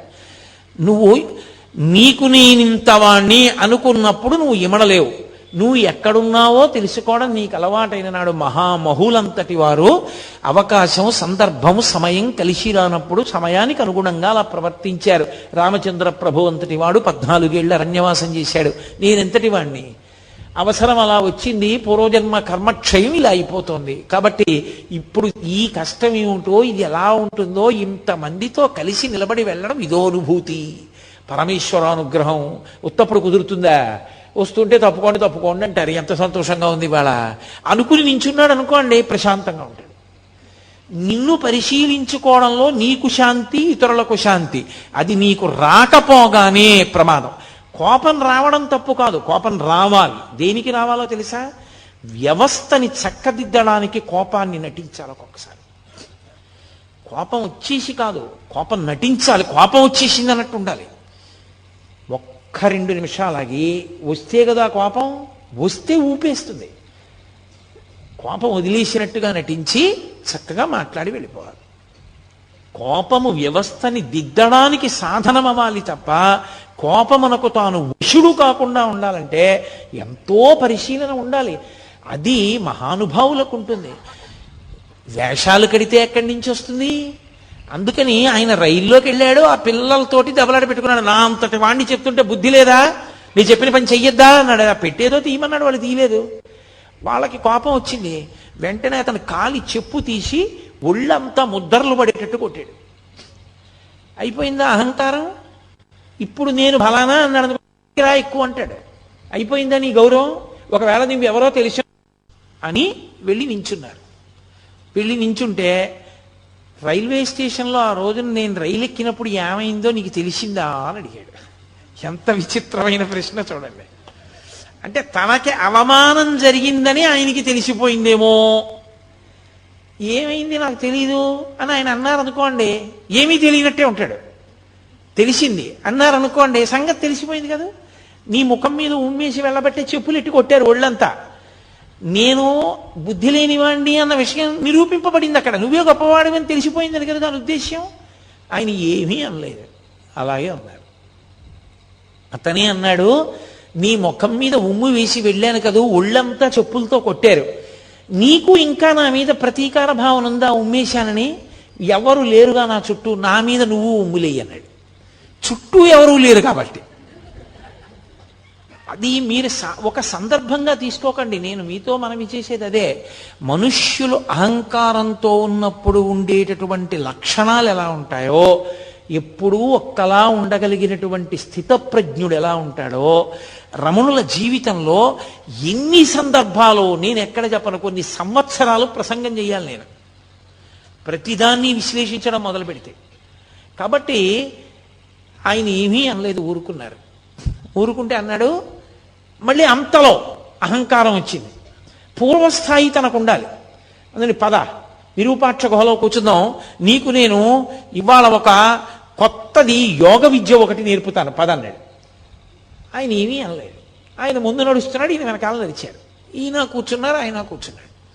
కూర్చున్న తర్వాత అన్నాడు, ఇప్పుడు నేను నీకు యోగ విద్య నేర్పుతానన్నాను కాదు, ఊపిరి ఇలా తీ అన్నాడు. ఆయన మామూలుగానే ఇలా చూస్తూ తీసుకుంటున్నారు, ఆయన ఏమీ చేయలేదు. అదే చెప్పాను, అలా ఊపిరి బిగబట్టడం ఊపిరి వదలడం చేయకూడదని. అంటే ఏమిటి, వినేవాళ్ళకి చూసేవాళ్ళకి మళ్ళీ తనొచ్చినా సరే భయపడిపోయి ఆయనే గొప్పవాడు, నా గురువు అని రమణులు తనకి వశపడ్డారని తెలుసుకోవాలని. మళ్ళీ ఏదో అల్లరి చేస్తున్నాడు, ఇది ప్రశాంతంగా ఉండనివ్వట్లేదని పళనిస్వామి వాళ్ళు 10 మంది వచ్చారు. వాళ్ళని చూసి అన్నాడు, బుద్ధుందా లేదా, పెద్దవాళ్ళం ఏదో మాట్లాడుకుంటున్నాం ఇక్కడ, మీరెందుకు బయటికి పోండి అన్నాడు. ఎంత అహంకారం అండి అది! ఎన్ని వింటే పోతుంది, అది పరిశీలనం చేత పోతుంది, కానీ తనని తాను ఉద్ధరించుకోవాలనే ప్రయత్నం చేత పోతుంది తప్ప ఇంత వాణ్ణి అనుకోవడం మొదలు పెడితే దానికి అంతే ఏమైనా ఉంటుందా? ఎవరినైనా అధిక్షేపించి మాట్లాడడమే. అయిపోయింది, వెళ్ళిపోయాడు. వెళ్ళిపోయి మర్నాడు పొద్దున్న ఓ చుట్ట ఒకటి తీసి నోట్లో పెట్టుకుని నిప్పట్రా, చుట్ట వెలిగించుకోవాలన్నాడు పళనిస్వామిని పిలిచి. ఆయన, స్వామి ఏమిటి, చుట్ట ఏమిటి, కాల్చుకోవడం ఏమిటి, అరుణాచలం కొండ మీద ఏమిటది, ఓ చండ్రకర్రకి నిప్పంటించి పట్టుకెళ్ళాడు ఆయన. ఇంత నిప్పట్టుకొచ్చాయేమిటి చుట్ట వెలిగించుకోవడానికి అన్నాడు. మీరు పెద్దవాళ్ళు కదా, పెద్దదే ఉండాలి ఏదైనా, అందుకని పెద్ద నిప్పట్టుకొచ్చానన్నాడు. ఇంకొకరిని పిలిచాడు, నేను మొహం కడుక్కోవాలి, కర్ర పుల్ల పట్టరా అన్నాడు. ఆయన ఓ చెట్టు కొమ్మ నరికి లాక్కొచ్చాడు. కొమ్మట్టుకొచ్చావు ఎందుకన్నాడు. పెద్దవాళ్ళు కదా మీరు, పెద్ద కొమ్మే ఉండాలి నువ్వు పళ్ళు తోముకోవడానికని కొమ్మ తెచ్చానన్నారు. అంటే మీరు ఒకటి గమనించాలి, ఇది వినడానికి చాలా సంతోషంగా ఉంది. మీరు చూడండి, ఇప్పుడు నేను ఇది చెప్తున్నప్పుడు వెంటనే మీరు సంతోషంగా ఓ చిన్న నవ్వు నవ్వుతారు. ఎందుకని అంటే, మంచి భలేవాడు అడిగిన దానికి భలే చెప్పాడురా అని. అంటే మనకి మూడో వ్యక్తిగా స్పందించడం అలవాటు. ఆయన అలాంటి వాడిని ఓ నిర్ణయం, వాడికి భలే దెబ్బ కొట్టారా అని మనదో నిర్ణయం. కాబట్టి మనం ఓ చిన్న నవ్వు, ఏమీ లేకుండా ఉదాసీనంగా కూర్చున్నవాడు ఎవరైనా ఉన్నాడు అనుకోండి, వాడు శ్రోతలలో కొంత పరిణితికి వెళ్ళిపోయిన వాడిని గుర్తు. ఎందుకు వచ్చింది అది? రమణులు చూడు చక్కగా ఎందుకు వచ్చిన అల్లర్లు ఈ అహంకారంతో. ఈయన అండము బాగుంది, వాళ్ళ అండము బాగుంది, ఇద్దరూ పాడవుతున్న వాళ్ళేగా.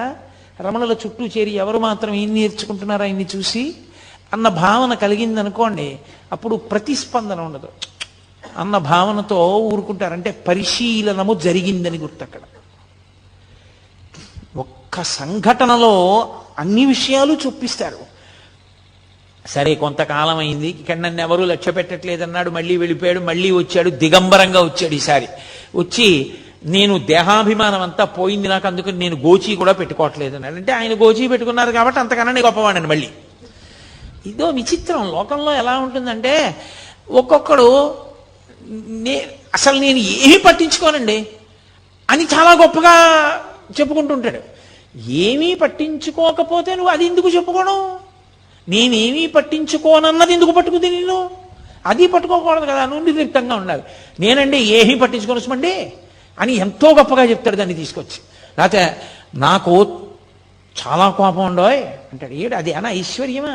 సిగ్గుపడాలి నాకు చాలా కోపం ఉండోయ్ అని చెప్పడానికి. అది చెప్పుకోవడం కూడా ఏమిటి 10 మందిలోకి వచ్చి? అది రకరకాలుగా ఉంటుంది. నేను బట్ట కూడా కట్టుకోవట్లేదు, నాకు ఇప్పుడు దేహాభిమానం పూర్తిగా పోయింది అన్నాడు. పరమ అసభ్యంగా ప్రవర్తించాడు రమణ మహర్షి ఎదుట. ఏమైందో పరమేశ్వర శాసనం ఏమైందో, అతను ఇక అరుణాచల పర్వతం మీదకి ఎక్కలేదు, వెళ్ళిపోయాడు ఆ పోక. పరమేశ్వరుడు ఇచ్చగించలేదని మనం అనుకోవాలి. ఇక వీడికి ఎంత సంఘం ఇచ్చినా వీడు మారడనుకుని ఉంటాడు ఈశ్వరుడు. ఈయన ముందు ఎందుకు ఇది, ఈ అల్లరంతా ఎందుకు అనుకుని ఉంటాడు. దానివల్ల రమణులలో ఏదో ఉద్వేగం వస్తుంది, రమణులకు ఏదో బాధ కలుగుతుందని కాదు, ఇక అతను రావడం మానేశాడు. ఇంకొకడు బయలుదేరాడు, వచ్చి నీకు నేను దత్తాత్రేయ మంత్రాన్ని ఉపదేశం చేయాలనుకుంటున్నానన్నాడు. ఆయన ఏమీ అనలేదు, అలా చూస్తున్నారు. నిన్న రాత్రి నాకు దత్తాత్రేయుల వారు కనబడ్డారు, నీకు వెళ్ళి మంత్రం చెప్పమన్నారు, అందుకు వచ్చాను, ఉపదేశం చేస్తాను రా అన్నాడు. ఆయన అలా చూస్తున్నారు. ఏ కష్టంగా ఉంటుంది మంత్రం అనుకుంటున్నావా? చిన్నదే, పెద్ద కష్టమేం కాదు, చెప్తాను, ఆ మంత్రం జపం చేయి అన్నారు. ఆయన అన్నారు ఇంకా వింటలేదు, రా రా రా అంటున్నాడని. ఆయన అన్నారు, మీకు కనపడి ఉపదేశం చెయ్యమన్న దత్తాత్రేయుల వారు నాకు కనపడి ఉపదేశం పుచ్చుకోమంటే పుచ్చుకుంటానన్నారు. అతనికి ఎక్కడలేని కోపం వచ్చేసి, అంటే నేను దత్తాత్రేయుల వారు చెప్పకుండా వచ్చాను అనుకుంటున్నావా? చేయించుకుంటావా చేయించుకోవా ఉపదేశం అన్నారు. ఆయన ఏమీ మాట్లాడలేదు. నీకేం కీర్తి ప్రతిష్టలు ఉండవు, నువ్వు ఏమీ గౌరవం లేనివాడివి అయిపోతావు అని చెప్పి అతని దగ్గరికి ఎందుకు ఎడతారు? అతనికి ఏం తెలియదు, అతనికి మంత్రోపాసన కూడా లేదని చెప్పి వచ్చిన వాళ్ళందరికీ ప్రచారం చేసేవాడు. సూర్యబింబానికి ఒక అరిచెయ్యి అడ్డు పెడితే దాని యొక్క తేజస్సుని ఆపగలమా? ఆయన అన్నిటినీ దాటిపోయిన మహానుభావుడు. మంత్రోపాసన ఎవరు తీసుకుంటారు? ఆయన స్థాయిని పొందడానికి మంత్రోపాసన ఒక సాధనం. ఆ స్థాయికి వెళ్ళిపోయిన వాడికి ఇక మంత్రోపాసన ఏమిటి? కడుపు నిండిన వాడికి అన్నం ఏమిటి? దాహం తీరిన వాడికి మంచినీళ్ళు ఏమిటి? నిద్ర లేచిన వాడికి మళ్ళీ నిద్ర ఏమిటి? అది అవగతం లేకుండా, దాని మీద అవగాహన లేకుండా మేము గొప్పవాళ్ళం అనిపించుకోవాలని తాపత్రయంతో వచ్చి అక్కడికి చేరిన వాళ్ళు అన్నీ విడిచిపెట్టేశామన్న పేరుతో ఎంతమంది ఉన్నారో చూడండి. ఇంతమందిని తట్టుకున్నారు. ఒక 100 మంది తాగి వచ్చారు రోజు. వచ్చి మేము ఎక్కడో దక్షిణ దేశంలో ఉంటాం, అగస్త్య మహర్షి గుహలోకి వస్తూ ఉంటారు, అక్కడికి మిమ్మల్ని తీసుకురమ్మన్నారు, అందుకని చెప్పి నిన్ను తీసుకెళ్ళడానికి వచ్చాను, లే నిన్ను ఎత్తుకుపోతాం ఇక్కడి నుంచి అన్నారు. ఏమిటి ఆయన ఏమీ ప్రతిస్పందన లేదు, అలా చూస్తున్నారు. పళనిస్వామి వాళ్ళు అందరూ చుట్టూ కూర్చుని ఉన్నారు. వాళ్ళందరూ ఒక్కసారి బుద్ధుందా లేదా అని తిరగబడేసరికి 100 కూడా పలాయనం చిత్తగించారు. ఎంత మందితో ఎన్ని ఇబ్బందులు! మన దృష్టికోణంలో అయితే ఇవన్నీ ఇబ్బందులు, భగవాన్ రమణుల దృష్టికోణం అయితే లోకం యొక్క పోకడ. ఆ స్థాయికి చేరకపోతే అలా ఉంటుంది. మీరు చూడండి, లోకంలో ఒక స్థితి ఉంటుంది. అమ్మ కడుపున పుట్టినటువంటి పిల్లే అమ్మ అన్నం తింటోంది అనుకోండి, అది కొత్తగా ఎవరో బంధువుల ఇంటికి వచ్చింది. అమ్మ దానికి కడుపు నిండా అన్నం పెట్టి కూర్చోబెట్టి టీవీ చూడవే అని ఏదో బొమ్మలు కనపడేటటువంటిది పెట్టి చూడమంది. అమ్మ అన్నం తింటోంది, 4 ముద్దలు తినలేదు. ఇది వచ్చేసి అమ్మ నువ్వు వచ్చేయి, అమ్మ నువ్వు వచ్చేయి, అమ్మ నువ్వు తొందరగా తినేసి వచ్చేయి, తొందరగా తినేసి వచ్చేయి అని తల్లిని పీకు తినేసి తల్లి తొడక్కి కూర్చుంటుంది. దాని పోరు పడలేక అమ్మ గబగబా తినేసి వెళ్ళిపోతుంది. ఈ పిల్లే అమ్మని అన్నం తినివ్వకుండా చేసింది. చాలామంది పిల్లలు చూడండి, తల్లులకు బాగా తెలుస్తుంది. తల్లి అన్నం తింటున్నప్పుడే వాళ్ళకి మరుగుదొడ్డి అవసరం వస్తుంది. అమ్మ అన్నించుంటారు అంతే. ఆ తల్లి గవ్వ చేయి కడుక్కుని పాపం వెళ్ళి వాళ్ళ అవసరం తీర్చి మళ్ళీ వస్తుంది. ఏం చేయిస్తుంది? ఏదో మళ్ళీ కొంచెం తిని ఆ కడుపు నిండిపోయింది అనిపించుకుంటారు. కొడుతుందా పిల్లల్ని? అసహించుకుంటుందా? ఏంట్రా ఇంత యుక్తాయుక్త విచక్షణ లేకుండా ఈ పిల్లలు ఎప్పటికి పెద్దవాళ్ళు అవుతారా? ఏంట్రా అన్నం కూడా తిన్నవారు, దిక్కుమాల సంతానం సంతానం సంతానం అని ఏడిచానంటుందా? పరిపక్వత వచ్చిందనుకోండి, వాడే అమ్మ దా అని చెయ్యి పట్టుకుని తీసుకెళ్ళి, మా అమ్మ చిన్నప్పుడు పప్పు అన్నం బాగా మెత్తగా నలిపి చారు పోసి నెయ్యేసి మా అమ్మ నోట్లో పెడితే ఎంత బాగుండేదో. ఇప్పుడు మా అమ్మ పెద్దదైపోయింది, అంత గట్టిగా నలుపుకుని కలుపుకోలేదు. అమ్మ నేను కలిపి పెడతానుండని వేడి అన్నంలో పప్పు వేసి నెయ్యేసి మెత్తగా కలిపి చారు పోసి, అమ్మ మెత్తగా ఉంది, నీకు ఇలా ఇష్టం కదా, అమ్మ నువ్వు తిను అని అమ్మ చేతికి సరిగ్గా పట్టుకోదేమో, నీకు చెయ్యి వణుకుతుంది, ఇదిగో ఈ చెంచాతో తిను అని చెంచా కూడా వేసి, అమ్మ చెంచాతో ఇలా ఇలా అంటూ కింద పడేసుకుంటా, అమ్మ నేను పెడతానుండు అని చెంచాతో తీసి అమ్మ నోట్లో పెడతాడు. ఒకనాడు అమ్మ అన్నం తింటుంటే మరుగుదొడ్డికి అవసరం వస్తోందని అమ్మని తినకుండా చేసిన పిల్లాడే పరిపక్వత వస్తే కలుపుకోలేని అమ్మకి చారు బువ్వ కలిపి నోట్లో పెట్టాడు. ఇది తల్లికి తెలుసు, తల్లిది పరిణతి, తల్లిది ప్రేమ. ఆ ప్రేమ చేత క్షమిస్తుంది తప్ప మనమందరం అంటాం నా కూతురు మీద నాకు ప్రేమ, అందుకని ఏమే సమయానికి అంటారు మీరు దాన్ని అన్నం తిన్నవరా ఏమి అంటే నా కూతురు మీద నాకు ప్రేమ. నాన్నగారండి దాన్ని ఏమనకండి పర్వాలేదు నేను మళ్ళీ తింటాను కదా అంటుంది. కానీ నేను ఎక్కువ దెబ్బలాడాను అనుకోండి, నా మనవడినో మనవరాలనో నా కూతురు తట్టుకోలేదు. అంటే నాకు మనవలు ఉన్నారనుకుంటున్నారేమో, లోకం పోకడ చూసి నేను నా తాతగా నా స్థానాన్ని నేను ఊహ చేస్తుంటాను. నేను తొందరపడకూడదు సుమా, ఇలా ఉంటుంది తల్లి స్థానం అని. కాబట్టి తల్లి ప్రేమ ఉంది కాబట్టి కదా వాడు పరిపక్వత పొందాడు. తల్లికి ఆ ప్రేమ లేదనుకోండి, అన్నం తినే వేళటికే పిలుస్తావురా అని చెప్పి రోజూ కొట్టేసింది అనుకోండి వాడిని, వాడు ఏమైపోయి ఉండేవాడు? వాడు జ్ఞాని లక్షణం పరిపక్వత లేని పిల్లల వంక చూసినటువంటి కన్న తల్లిని చూసినట్టు చూస్తారు తప్ప కష్టాన్ని భరించిన వాళ్ళలా వాళ్ళు చూడరు. వీడు ఇలా ప్రవర్తించాడు, నేను ఎలాగో అలా భరించానని వాళ్ళు అనుకోరు. పరిపక్వత పొందలేదు, ఆ స్థాయి రాలేదు. పరమేశ్వరుడు అనుగ్రహించాలి. ఇటువంటి వ్యగ్రతలకి ద్వంద్వములకు లోను కాకుండుగాక, ప్రశాంతముగా ఉండుగాక అని నేను ఇందాక చెప్పానే. సినిమా చూస్తూ మనం పోలీస్ స్టేషన్కి ఎలా వెళ్ళాము అలా చూస్తూ ఉంటారు వాళ్ళు. అది అలా ప్రతిస్పందన లేకుండా పరిపూర్ణ ప్రేమతో అపరాధాలని మన్నించేస్తారు. కాబట్టే మళ్ళీ ఎప్పుడూ ఎక్కడా దాని గురించి చెప్పరు. ఏ తల్లి అయినా పెరిగిన ఏ పిల్లల గురించి అయినా, వీడు చిన్నప్పుడు ఇలా నన్ను ఇబ్బంది పెట్టేవాడిని కానీ, లేకపోతే చిన్నప్పుడు వీడికి జ్వరం వస్తే నేను అన్నం మానేశానని కానీ ఏ తల్లి అయినా చెప్తుందా? చెప్పదు. అదేమిటి, ఆ చేయడం నా కర్తవ్యం, నా అదృష్టం తల్లిగా అంటుంది తప్ప అది తన గొప్ప అనుకోదు. ఒక జ్ఞాని యొక్క స్థితి అంతే, అలాగే ఉంటుంది. ఈ మిడిమిడిపోకడంతా ఎక్కడుంటుందంటే ఈ మధ్యలో ఉన్న వాళ్ళ దగ్గరే ఉంటుంది. నేనేదో ఉద్ధరించేశాను, నేనేదో గొప్పవాడిని, వాడు నా చేత ఉద్ధరింపబడ్డాడు, వాడు నా మాట వినద్దా, వీడు నా మాట వినకుండా పోయాడు, వాడి మీదేదో కక్ష, వీడి మీదేదో ప్రేమ, ఇవన్నీ ఇంకా పరిపక్వత రానంతసేపే తప్ప అది వచ్చిన తరువాత లోకమంతటి పట్ల దయయే తప్ప ఇంకొక భావన ఉండదు. ఒకరితో సంగం ఉండదు, ఒకరితో ప్రీతి ఉండదు, ఒకరి పట్ల అప్రీతి ఉండదు. వీళ్ళు మా అమ్మ అందుకని ఏదో ప్రేమ, వీళ్ళు మా అమ్మ కాదు అందుకని వాళ్ళ మీద తక్కువ భావన, అలా ఏం ఉండవు. అన్నీ ఈశ్వరుడే. అందుకే స్వయంగా అళగమ్మ గారే వచ్చారు. ఒకసారి తిరుపతి వెళ్ళి అళగమ్మ గారు వచ్చారు. పాపం ఆవిడ ప్రారంధ కర్మ కష్టాలన్నీ అళగమ్మ గారికే వచ్చాయి. ఆ పెద్ద కొడుకు నాగస్వామి శరీరం వదిలిపెట్టేశాడు. ఆ చిన్నవాడు పాపం, ఆ పిల్లవాడు, ఆ మూడో సంతానం, రెండోవాడు వెంకటరామన్ రమణ మహర్షి, మూడో పిల్లవాడు ఆ నాగసుందరం. ఆయన ఏదో ఒక దేవాలయంలో గుమాస్తాగా చేరి ఉన్న ఇల్లు కూడా అమ్మేసుకున్నారు.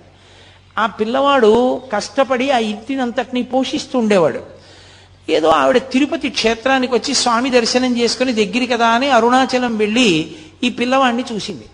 చూసి ఎంతో ఏడిచింది. మొట్టమొదటిసారి వెళ్ళినప్పుడు ఎంత ఏడ్చిందో 2 రోజులు కొడుకుని వచ్చి. మన చిత్రం ఏమిటో తెలుసా, పినతండ్రి కూడా గుర్తుపట్టలేదు. కానీ పెద్ద పెద్ద గోళ్లు పెరిగిపోయి ధూళిధూసరమైన శరీరంతో గోచి పెట్టుకుని ఒక బండ మీద వెల్లకిలా పడుకుని ఉన్నారు. అళగమ్మ గారు వెళ్ళేటప్పటికి రమణ మహర్షి చూడగానే గుర్తుపట్టింది అళగమ్మ గారు. ఎంత ఏడ్చిందో, అంత తల కొట్టుకుంటున్నా ఏడుస్తున్న స్వామి మాత్రం పరమ ఉదాసీనంగా అలాగే ఉన్నారు. ఏ ప్రకంపనలు లేవు ఆయనలో, ఏ భావస్పందనలు లేవు.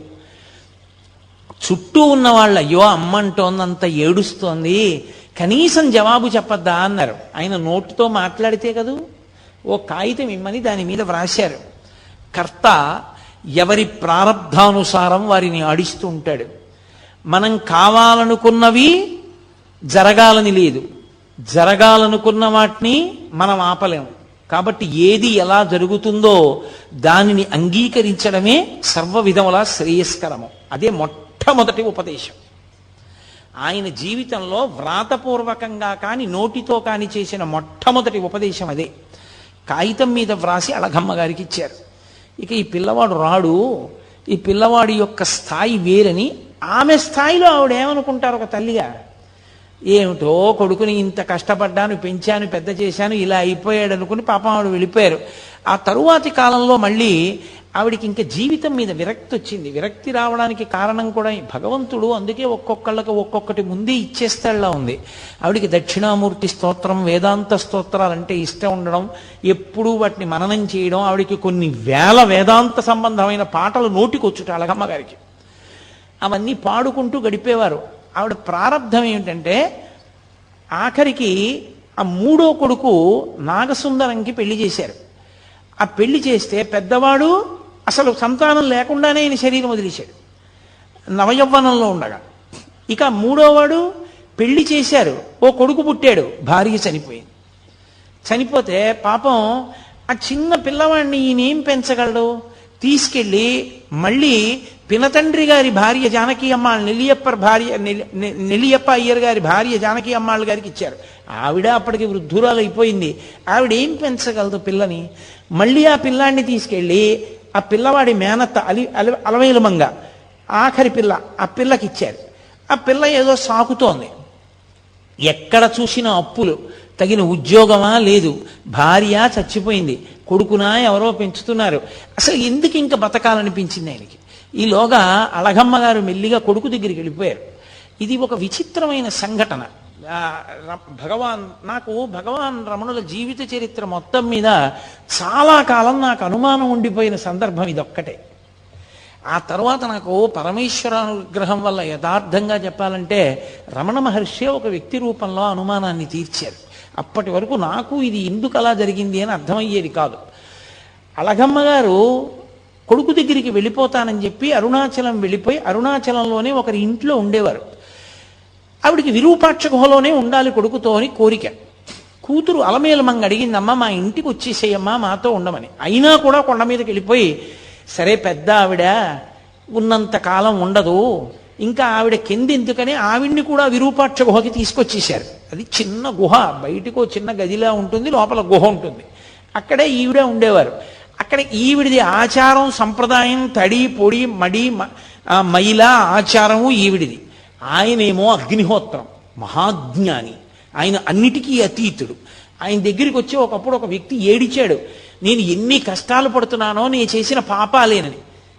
ఆఖరికి విని విని విని విని విని ఎప్పుడూ మాట్లాడని భగవాన్ రమణులు అన్నారు, అన్ని పాపాలున్నాయా నిన్ను బాధపెట్టడానికి అన్నారు. చాలా పాపం చేసేసానన్నాడు. నాకు ఇచ్చేస్తావా పుచ్చేసుకుంటానో అప్పుడు నీకు శాంతమా అన్నారు. ఇచ్చేస్తాను పుచ్చేసుకుంటారా అన్నాడు. ఇచ్చేసేయి అన్నాడు. అయితే నీళ్లు పోసి ధార పోసి నేను పుచ్చేసుకుంటాను ఆ పాపాలన్నారు. ఆయన చేతులు చాపారు, అతను నీళ్లతో ధార పోసేశాడు. నా పాపాలన్నీ నీకు ఇచ్చేస్తున్నాను. ఆయన పుచ్చేసుకున్నారు. పుచ్చేసుకుంటే ఏమైనా అయిపోయిందా? ఇప్పుడు ఆయన్ని పాపాలు బాధిస్తాయని మీరు అనుకుంటున్నారా? ఒక్క విషయం గుర్తుపెట్టుకోవాలి. ఒక కొవ్వొత్తి వెలుగుతోందనుకోండి, దాని మీద నేను నీటి బుట్టు వేశాననుకోండి, కొవ్వొత్తి నిధనం అయిపోతుంది. పొయ్యి వెలుగుతోందనుకోండి, నేను చారెడు నీళ్లు తీసి ఇలా అన్నాను అనుకోండి, మంట నిధనం అవుతుంది. ఒక ఇల్లు కాలిపోతోందనుకోండి, పునః అమంగళకరమైన మాట ఎందుకు, అరణ్యంలో దావానలం వ్యాప్తి చెందిందనుకోండి, పెద్ద మంట, అరణ్యం కాలిపోతోంది అనుకోండి, నేను వెళ్ళి చారెడు నీళ్లు తీసి చల్లాను అనుకోండి, మంట ఏమైనా నిధనం అవుతుందా? ఈ నీళ్లు కాలిపోతాయి. నీరు నిప్పు నార్పాలి, కానీ అంత మంటలో చారెడు నీళ్లు పడితే మరిగి ఆవిరైపోతాయి, కాలిపోతాయి అవి. ఆర్పవలసిన నీరు కాలిపోయింది మంటలో. ఎందుకని? మంట పెద్దది, నీరు తక్కువ. రగిలిపోతున్న జ్ఞానాగ్ని పరమేశ్వర స్వరూపం అది. అది పాపాలు పుచ్చుకుంటే మాత్రం దాన్ని ఏమైనా చేస్తాయా? దగ్ధమైపోతాయి అంతే. ఇంకొకరికి శాంతినివ్వడానికి పాపాలు పుచ్చేసుకున్నారంతే మహానుభావులు. అంతటి ద్వంద్వాతీత స్థితి. రమణుల పేరు చెప్తే చాలు గురువుల యొక్క అనుగ్రహం కలుగుతుంది, అరుణాచలేశ్వరుడి యొక్క అనుగ్రహం కలుగుతుంది. సాక్షాత్ సుబ్రహ్మణ్యావతారం. అంతటి మహానుభావుడు గుహలో కూర్చునుండగా కావ్యకంఠ గణపతి ముని ఒక్కరే ఉన్నారు. ఒక్కరే ఉండగా 6 జ్యోతులు ఆయన యొక్క తలని నుదిటిని తాకి ఆయనలో లీనమైపోవడం చూసి ఒళ్ళు గగుర్పొడిచింది కావ్యకంఠ గణపతి మునికి. 6 జ్యోతులు ఆయన నుదురిని తాకి ఐక్యం అయ్యాయంటే ఇది షణ్ముఖ స్వరూపం, సుబ్రహ్మణ్య స్వరూపం అని నిర్ధారించారు. అళగమ్మ గారికి పాపం మడి మైల, ఆవిడ తాపత్రయం ఆవిడిది, ఆవిడ ఆచారం ఆవిడది. అది తప్పు అని మాత్రం అనకూడదు సుమండి. నేను మీతో తరచుగా మనవి చేస్తున్నాను, జ్ఞానికి ఇవేం ఉండవు. జ్ఞాని వీటన్నింటికన్నా అతీతమైన స్థాయిలో ఉంటాడు, ఏ ప్రతిస్పందన ఉండదు. కానీ రమణ భగవానుల్ని చూసి మీరు కూడా అంటే మనం కూడా అలా ఉందాం అనుకుంటే తప్పు. ఆ స్థాయికి చేరకుండా అలా చేయకూడదు, చాలా పొరపాటు, అలా ఉండకూడదు. ఆవిడ ఉల్లిపాయ వేనిచ్చేవారు కాదు. ఉల్లిపాయ వేకండి, ఉల్లిపాయ తినకూడదు అనేవారు. ములక్కాడ పట్టుకొస్తే ములక్కాడ వేనిచ్చేవారు కాదు. భిక్షాన్నం ఏమిటని ఆవిడే పోయి పెట్టుకుని వండుకుంటూ ఉండేవారు. నేను పెట్టుకుంటాను కొడుకు అంటుండేవారు. రమణులు ఆవిడ్ని చూసి పరిహాసం ఆడేవారు. మా అమ్మ మోక్షానికి ఎడుతూ ఉంటే ఉల్లిపాయలు పర్వతాలై అడ్డుపడిపోతాయి, ములక్కాడలు అరణ్యాలు అయిపోయి చిక్కుపోతుంది, అందుకని మా అమ్మ తిందంటుండేవారు. ఆవిడ నేను అమ్మని కాబట్టి నేను పెడితే తినాలి, నాతో మాట్లాడాలని. ఆయన అనేవారు, ఎవరు అమ్మ?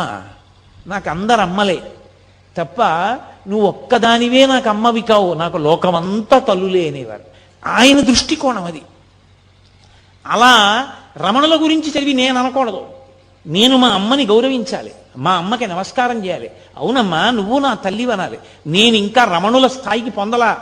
రమణుల స్థాయిని పొందిన నాడు నేను అలా మాట్లాడాలని ప్రయత్నం చేయక్కర్లా.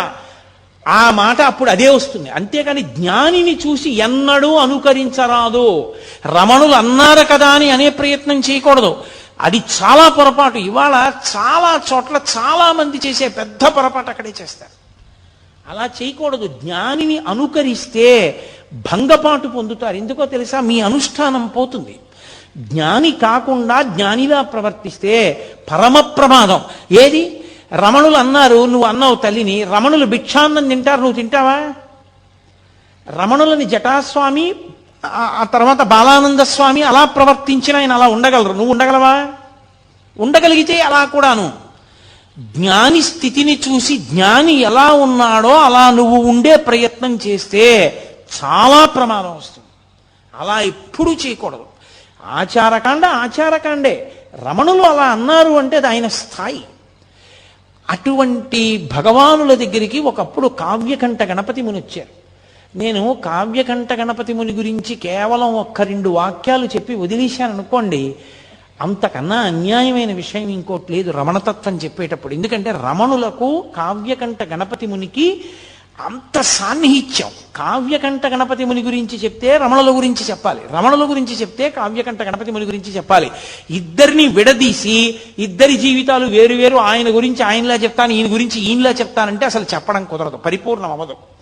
అందుకే నేను ప్రత్యేకంగా రేపటి రోజున కావ్యకంఠ గణపతి ముని, భగవాన్ రమణులు, వాళ్ళిద్దరి విశేషాల్ని రేపటి రోజున మీతో మనవి చేస్తాను. ఇవాళ ఒక్క విషయమే చెప్తాను. కావ్యకంఠ గణపతి ముని విఘ్నేశ్వరుడి యొక్క అనుగ్రహం చేత జన్మించిన కారణజన్ముడు, మహావిద్వాంసుడు. ఆయన అపారమైనటువంటి శిష్యులు ఆయనకి. ఆయన ఒకసారి రమణుల దగ్గరికి వచ్చారు. వచ్చి తపస్సనగా ఏమి అని అడిగారు. నాకు నిజంగా తెలుసుకోవాలనుంది, మంత్రజపంతో తపస్సుని పొందాలి అంటే ఏం చెయ్యాలి జపంలో, ఏది తపస్సు అని అడిగారు. అంతటి మహావిద్వాంసు రమణ మహర్షి అన్నారు, నోరు విప్పి మాట్లాడారు. మంత్రజపం చేసినప్పుడు ఆ మంత్రం యొక్క స్వరం ఎక్కడ నుంచి బయటికి వస్తోందో ఆ మూలస్థానంలోకి లయమైపోవడమే జపం. మాట మాట్లాడుతున్నప్పుడు ఆ మాటలన్నీ ఎక్కడ ఉత్పత్తి అవుతున్నాయో ఆ ఉత్పత్తి అవుతున్న స్థానంలోకి లయమైపోవడమే తపస్సు. దీనికే తపస్సు అంటారన్నారు. అనగానే వెంటనే సంస్కృతంలో రమణ పంచకం చదివారు కావ్యకంఠ గణపతి ముని. చదివి, మహానుభావ, ఎన్నో గ్రంథాలు చదివాను కానీ ఇలా చెప్పిన వాణ్ణి నేను చూడలేదు. వెంకటరామన్ అని పిలుస్తున్నారు. కాదు, ఈయనకి నేను సరి అయిన పేరు ఇప్పుడు నేను ఉంచుతున్నాను. ఇక ఇవాళ నుంచి ఇన్ని అందరూ రమణ మహర్షి అని పిలవండి. ఈయన రమణ, లోకములను రమింప చేస్తారు కాబట్టి మహర్షి. ఎందుకు మహర్షి అంటున్నానంటే, ఊర్ధ్వరేతస్కుడై, శాపానుగ్రహ సమర్థుడై, ఇంద్రియములను గెలిచినటువంటి వాడై, పరమేశ్వర తత్వాన్ని జీర్ణం చేసుకున్నవాడై, బ్రహ్మమును తెలుసుకుని బ్రహ్మముగా నిలబడినవాడు కాబట్టి త్రికాల వేది కనుక ఇన్ని మహర్షి అని పిలుస్తున్నాను. అది ఉన్నవాడు భగవానుడు, పరమేశ్వరుడు అని పిలుస్తాం. భగము అంటే 6 ఉండాలి. ఆ 6 ఐశ్వర్యము, సమగ్రత్వము, ధర్మము, యశస్సు, శ్రియము, జ్ఞానము, వైరాగ్యము. ఈ 7 ఉంటే భగవంతుడు అని పిలుస్తారు. ఈ 7 పుష్కళంగా ఆయన యందు ఉన్నాయి. అపారమైన తపస్సు చేత మహర్షి అయి ఈ 7టిని పరమేశ్వరుడితో సమానంగా పొందారు కనుక ఇక నుండి వీరిని భగవాన్ రమణ మహర్షి అని పిలవండి అన్నారు. కావ్యకంఠ గణపతి ముని పెట్టినటువంటి పేరే భగవాన్ రమణ మహర్షి అన్న పేరు తరువాతి కాలంలో లోకంలో ప్రచారమైంది. అటువంటి రమణులు అరుణాచల పర్వతం మీద తిరుగుతుండగా వారికి కేవలం మనుష్యులతోటి సంబంధం కాదు, మీరు తపోనిష్టాగరిష్ఠులైనటువంటి వారు ఉన్న ప్రదేశాలని పరిశీలనం చేస్తే అక్కడ వారి తపస్సు యొక్క ప్రకంపనల చేత, తప ప్రభావం చేత సమస్త జీవులు వాటి మధ్య ఉన్న వైరాన్ని మరిచిపోయి ఏది దేన్ని చెనకదు. ఆయన స్కందాశ్రమానికి వెళ్ళారు. శిష్యులందరూ కలిసి ఆ పైన నీటి కయ్య మామిడి చెట్లు అవి ఉన్నాయని అక్కడ చదును చేసి ఓ 2 గదులు ఆయన ధ్యానం చేసుకోవడానికి పర్వత గుహలా ఉండేటటువంటి ఓ గదిని నిర్మాణం చేశారు. నిర్మాణం చేసి ఆయన సుబ్రహ్మణ్యావతారం అని స్కందాశ్రమము అని పేరు పెట్టారు. ఇప్పటికీ చూడొచ్చు, అరుణాచల పర్వతం ఎక్కి చూడొచ్చు స్కందాశ్రమాన్ని. ఆ స్కందాశ్రమంలో ఆయన ఉండే రోజుల్లో ఒక పెద్ద పాము ఒకటి వెడుతోంది. అందరూ భయపడేవారు. ఆయన దాన్ని తేరిపారి చూస్తున్నారు. అది ముందు నడుస్తోంది, రమణులు వెనకాతల నడుస్తున్నారు. కావాలని కాదు, ఆయన మానాన ఆయన వెడుతున్నారు, అది ముందు వెడుతోంది. అది ఒక 2 రాళ్ల మధ్యలోకి వెళ్ళింది. వెళ్ళి కొంచెం ఇరుకున పడినట్టు అనిపించింది దానికి. ఆయన వెనకనే నడుస్తూ దగ్గరగా వచ్చారు. అదొక్కసారి తలెత్తి పడగ విప్పింది. ఆయన దాని కళ్ళల్లోకి అలా చూశారు. అది పడగ వాల్చేసి ఆయన పాదాల దగ్గరికి వచ్చింది. అది అప్పటి నుంచి రమణ మహర్షి శరీరం మీద ఎక్కి తిరిగే ప్రయత్నం చేస్తుండేది. అది ఆయన కాళ్ళు పట్టుకుని కాళ్ళు ఎక్కాలని చూసేది. ఏది? ఒక భయంకరమైన సర్పం. ఆయన దగ్గరకు వస్తే సమస్త ప్రాణులు శాంతి పొందేవి. ఆయన సోఫాలో కూర్చుని ఉండగా ఒక ఆయన 2 చిరుతపులి పిల్లల్ని తీసుకొచ్చాడు. అవి అకస్మాత్తుగా ఎగిరి సోఫా మీదకి ఎక్కాయి. ఎక్కితే 2 చిరుతపులి పిల్లలు ఏమవుతాయో అనుకున్నారు. ఆయన రెండిటిని దగ్గరికి తీసుకుని 2 చిరుతపులి పిల్లల మీద చేతులు వేశారు. అవి పిల్లి పిల్లల్లా కళ్ళు మూసుకుని ఆయన తొడ మీద తలలు పెట్టుకు పడుకున్నాయి. దాన్ని ఫోటోలు కూడా తీశారు కొంతమంది ఆ కాలంలో. అవి చాలా అలభ్యం, చాలా కష్టం మీద దొరుకుతాయంటారు. అలాగే కోతులలో తెగలు ఉంటాయి. ఒక తెగకి ఇంకొక తెగకి పడదు. 2 తెగలు దెబ్బలాడుకునేవి. దెబ్బలాడుకుని విపరీతంగా కొట్టుకునేవి. కోతికి కృతజ్ఞత ఎక్కువ, కోతి కృతజ్ఞత ప్రకటించదు. అది దాని లక్షణం. దాని లక్షణాల్లో ఒకటి కోతికి. అది 2 తెగలు దెబ్బలాడుకుని రమణులు విరూపాక్ష గుహ బయట ఉండగా వచ్చేవి. వచ్చి చెట్ల మీద కూర్చుని ఇటువైపు కొన్ని వేల కోతులు, అటు కొన్ని వేల కోతులు కూర్చుని కిచకిచలాడుతూ దీని రాజు దాని రాజు పరస్పరం చాడీలు చెప్పుకునేవి.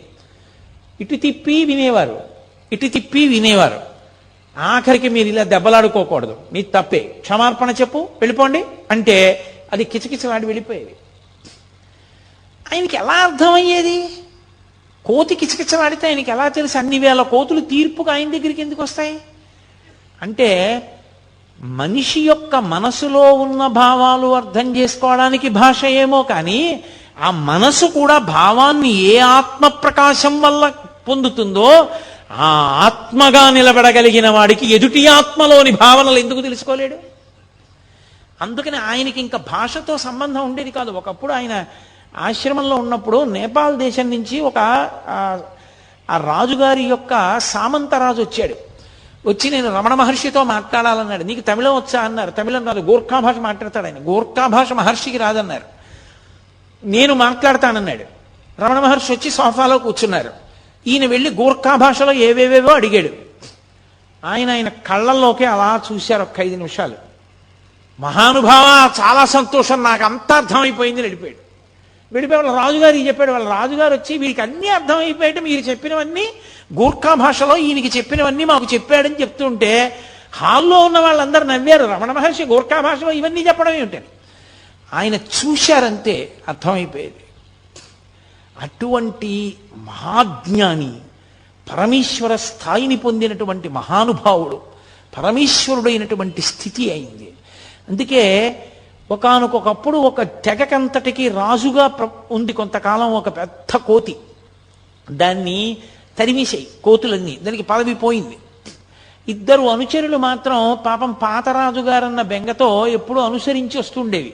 దానికి ప్రాణోత్క్రమణం అయిపోయే సమయం ఆసన్నమైంది. అది వచ్చి విరూపాక్ష గుహ ముందు తిరుగుతోంది. రమణ మహర్షి చూసి జాలేసి దాన్ని ఇలా 2 చేతులతో ఎత్తి తీసుకెళ్లి ఒళ్ళో పడుకోబెట్టుకున్నారు. దానికి మెడ వాలిపోయి పళ్ళు గిటకరిస్తుంటే దాన్ని ఇటు తొడమించి బరువుకిటు తిప్పుకుంటుంటే దాని పళ్ళు ఆయన శరీరం మీద గీరుకుని మచ్చలు పడ్డాయి. అది ఆయన తొడ మీదే ప్రాణం వదిలింది. ఇది సిద్ధపురుషుడు, అందుకనే అరుణాచల పర్వతం మీద తిరిగి ఇది ఇలా శరీరం విడిచిపెట్టింది, దీనికి విభూతి అలంకారం చేసి బొట్టు పెట్టి దీన్ని తీసుకెళ్లి గొయ్యి తీసి కర్పూరం వేసి ఖననం చెయ్యండి అని ఒక సన్యాసిని ఖననం చేయించినట్టు ఖననం చేయించారు. ఒక కుక్క ఉండేది, అది దేవదాసి ఇంటికెళ్ళి పలహారం చేసేది, దేవాలయ ప్రసాదం అన్నం తినేది. దేవాలయంలో పడుకునేది. ప్రతిరోజు వచ్చి రమణ మహర్షులు ఉన్నటువంటి విరూపాక్ష గుహ ముందు నమస్కారం చేసి వెళ్ళిపోయేది. అది శరీరం విడిచిపెట్టినప్పుడు అలాగే చేయించారు. ఆయన దగ్గరికి ఎన్ని ప్రాణులో ఒక కుంటి కోతి ఒకటి ఉండేది. అది ఆయన అన్నం తింటుంటే అది అన్నం తినేది. అది వచ్చేది, ఒక గిన్నెలో దానికి అన్నం పెట్టేవారు. ఆయన తినడం మొదలెట్టితే అది తినడం మొదలెట్టేది. కోతికి నిలకడ ఉండదు, అటు ఇటు నడిచి పరిగెట్టి పోసేస్తుంది. ఒక మెతుకు కింద పోయకుండా తినేది. ఒక రోజున అన్నం కింద పడేసింది. అది ఏమి ఇవాళ నీ బుద్ధి ఇలా తయారైంది, అన్నం కింద పడేశావు అన్నారు ఆయన. దానికి కోపం వచ్చి రమణ మహర్షి కంటి మీద కొట్టింది. ఆయన నువ్వు నా దగ్గరికి రావద్దన్నారు. అది ఏడుస్తూ వచ్చి ఒక వారం రోజులు పోయిన తర్వాత అన్నం తినడం మానేసి బతిమాలుకుంది ఆయన కాళ్ళ దగ్గర కూర్చుని, నన్ను మళ్ళీ మీ ఒళ్ళోకి తీసుకోండి, నాకు అన్నం పెట్టండి అని. ఆయన అన్నం పెడితే అది కలిసి అన్నం తినేది. అది ఒకానొకప్పుడు కోతులందరికీ రాజు అయింది. ఆయన అన్నారు నోటితో, నువ్వు ఒకనాడు రాజు అవ్వాలే కోతులకి అన్నారు. అది నిజంగా రాజు అయింది. వాళ్ళు ఎన్నుకుంటారట కోతుల జాతుల్లో కూడా. ఎన్నుకుని అది వచ్చి భగవాన్కి స్కందాశ్రమంలో ఉండగా వచ్చి నమస్కారం పెట్టుకుంది. నమస్కారం పెట్టుకుంటే ఆయన అన్నారు అన్నం తినన్నారు. అంటే అది తిననని చెప్పి సంజ్ఞ చేసి వెళ్ళి చెట్టు మీద కూర్చుంది. 20 రాణులు. వానర జాతిలో ఏంటంటే అంతవరకు ప్రభువుగా ఉన్నవాడి రాణులు కొత్త ప్రభువుకి రాణులు అయిపోతారు. అందువల్ల అది రాణులతో కూర్చునుంది. అందులో అక్కడ అన్నం తింది అది. ఆ తర్వాత ఇన్ని ప్రాణులు, ఒక ప్రాణి కాదు. ఆ కూరలవ్వ అని ఒక ఆవిడ ఉండేది. ఆవిడ పాపం ఆకుకూరలు తెచ్చి ఉడికించి రమణ మహర్షికి పెడుతూ ఉండేది అరుణాచల పర్వతం మీద ఉన్నప్పుడు. ఆవిడ మహాతల్లి లక్ష్మి అనేటటువంటి ఒక ఆవు రూపంలో పుట్టి ఆశ్రమానికి వచ్చింది. మహర్షి చెప్తూ ఉండేవారు, ఈవిడ కూరలవ్వ ఇప్పుడు లక్ష్మి అన్న గోవుగా వచ్చిందని చెప్పేవారు. దానికి ఎంత స్వాతంత్రం! అది తిన్నగా రమణ మహర్షి దగ్గరికి వచ్చేది. ఆయన కౌపీనం ఒకటే పెట్టుకుని కూర్చుని ఉండేవారు. ఆయన ఒళ్ళంతా నాకేసేది. నాకేస్తే నాలుక గరుగ్గా ఉంటుందేమో, ఆయన ఒళ్ళు ఎర్రగా అయిపోయేది. ఎర్రగా అయిపోయిన తర్వాత వెళ్ళిపోయేది. ఆయన హాల్లో కూర్చుని ఉంటే వచ్చి ఆయనకి రోజు ప్రదక్షిణం చేసి, అది రాత్రి పడుకోవడానికి వెళ్ళిపోయే ముందు ఆయనకి ప్రదక్షిణం చేసి నమస్కారం చేసి వెళ్ళిపోయేది. గోశాల కట్టారు. గోశాల కడితే గోశాలలోకి ఆ ఆవుని పంపిస్తున్నారు. అది వెళ్ళలేదు. ఎంత తోసినా వెళ్ళలేదు. అది అందరినీ తప్పించుకుని పరిగెత్తుకుంటూ హాల్లోకి వచ్చి రమణ మహర్షి ముందు నించుంది. ఆయనకు అర్థమైంది, ఓ నేను గృహప్రవేశం చేస్తున్నాను గోశాలలోకి, మీరు లేకపోతే ఎలా రమ్మంటోందని. ఆయన లేచి వచ్చారు. ఎందుకు దాన్ని అలా ఇబ్బంది పెడతారు, అది నేను వచ్చాక గృహప్రవేశం చేస్తానంటోందన్నారు. అప్పుడు భగవానులతో కలిసి అది గృహప్రవేశం చేసింది. దానికి అంత చేరిక, ఎంతమందిలో ఉన్నా సరే అది టీవీగా నడిచి వచ్చి రమణ మహర్షి దగ్గరికి వచ్చి ఆయన్ని నాకేసి ఆయనకి ప్రదక్షిణం చేసి నమస్కారం చేసి వెళ్ళిపోయేది. ఆఖరణ దానికి ప్రాణం పోయేటప్పుడు కూడా అలాగే ఉగ్గపట్టుకుంది ప్రాణాలు. రమణ మహర్షి వెళ్ళి దగ్గర కూర్చుని ఒళ్ళో తల పెట్టుకుని, ఏమ్మా బాధగా ఉందా లక్ష్మి అని ఒళ్ళు నిమురుతుంటే ఆయన వంకే చూస్తూ ప్రాణం వదిలేసింది. ఇప్పటికీ రమణ మహర్షి ఆశ్రమంలో సమాధులుంటాయి. వెనక్కి వెళ్ళి చూస్తే అందులో ఆ లక్ష్మి గోవు అని ఆవు బొమ్మేసి సమాధి ఉంటుంది.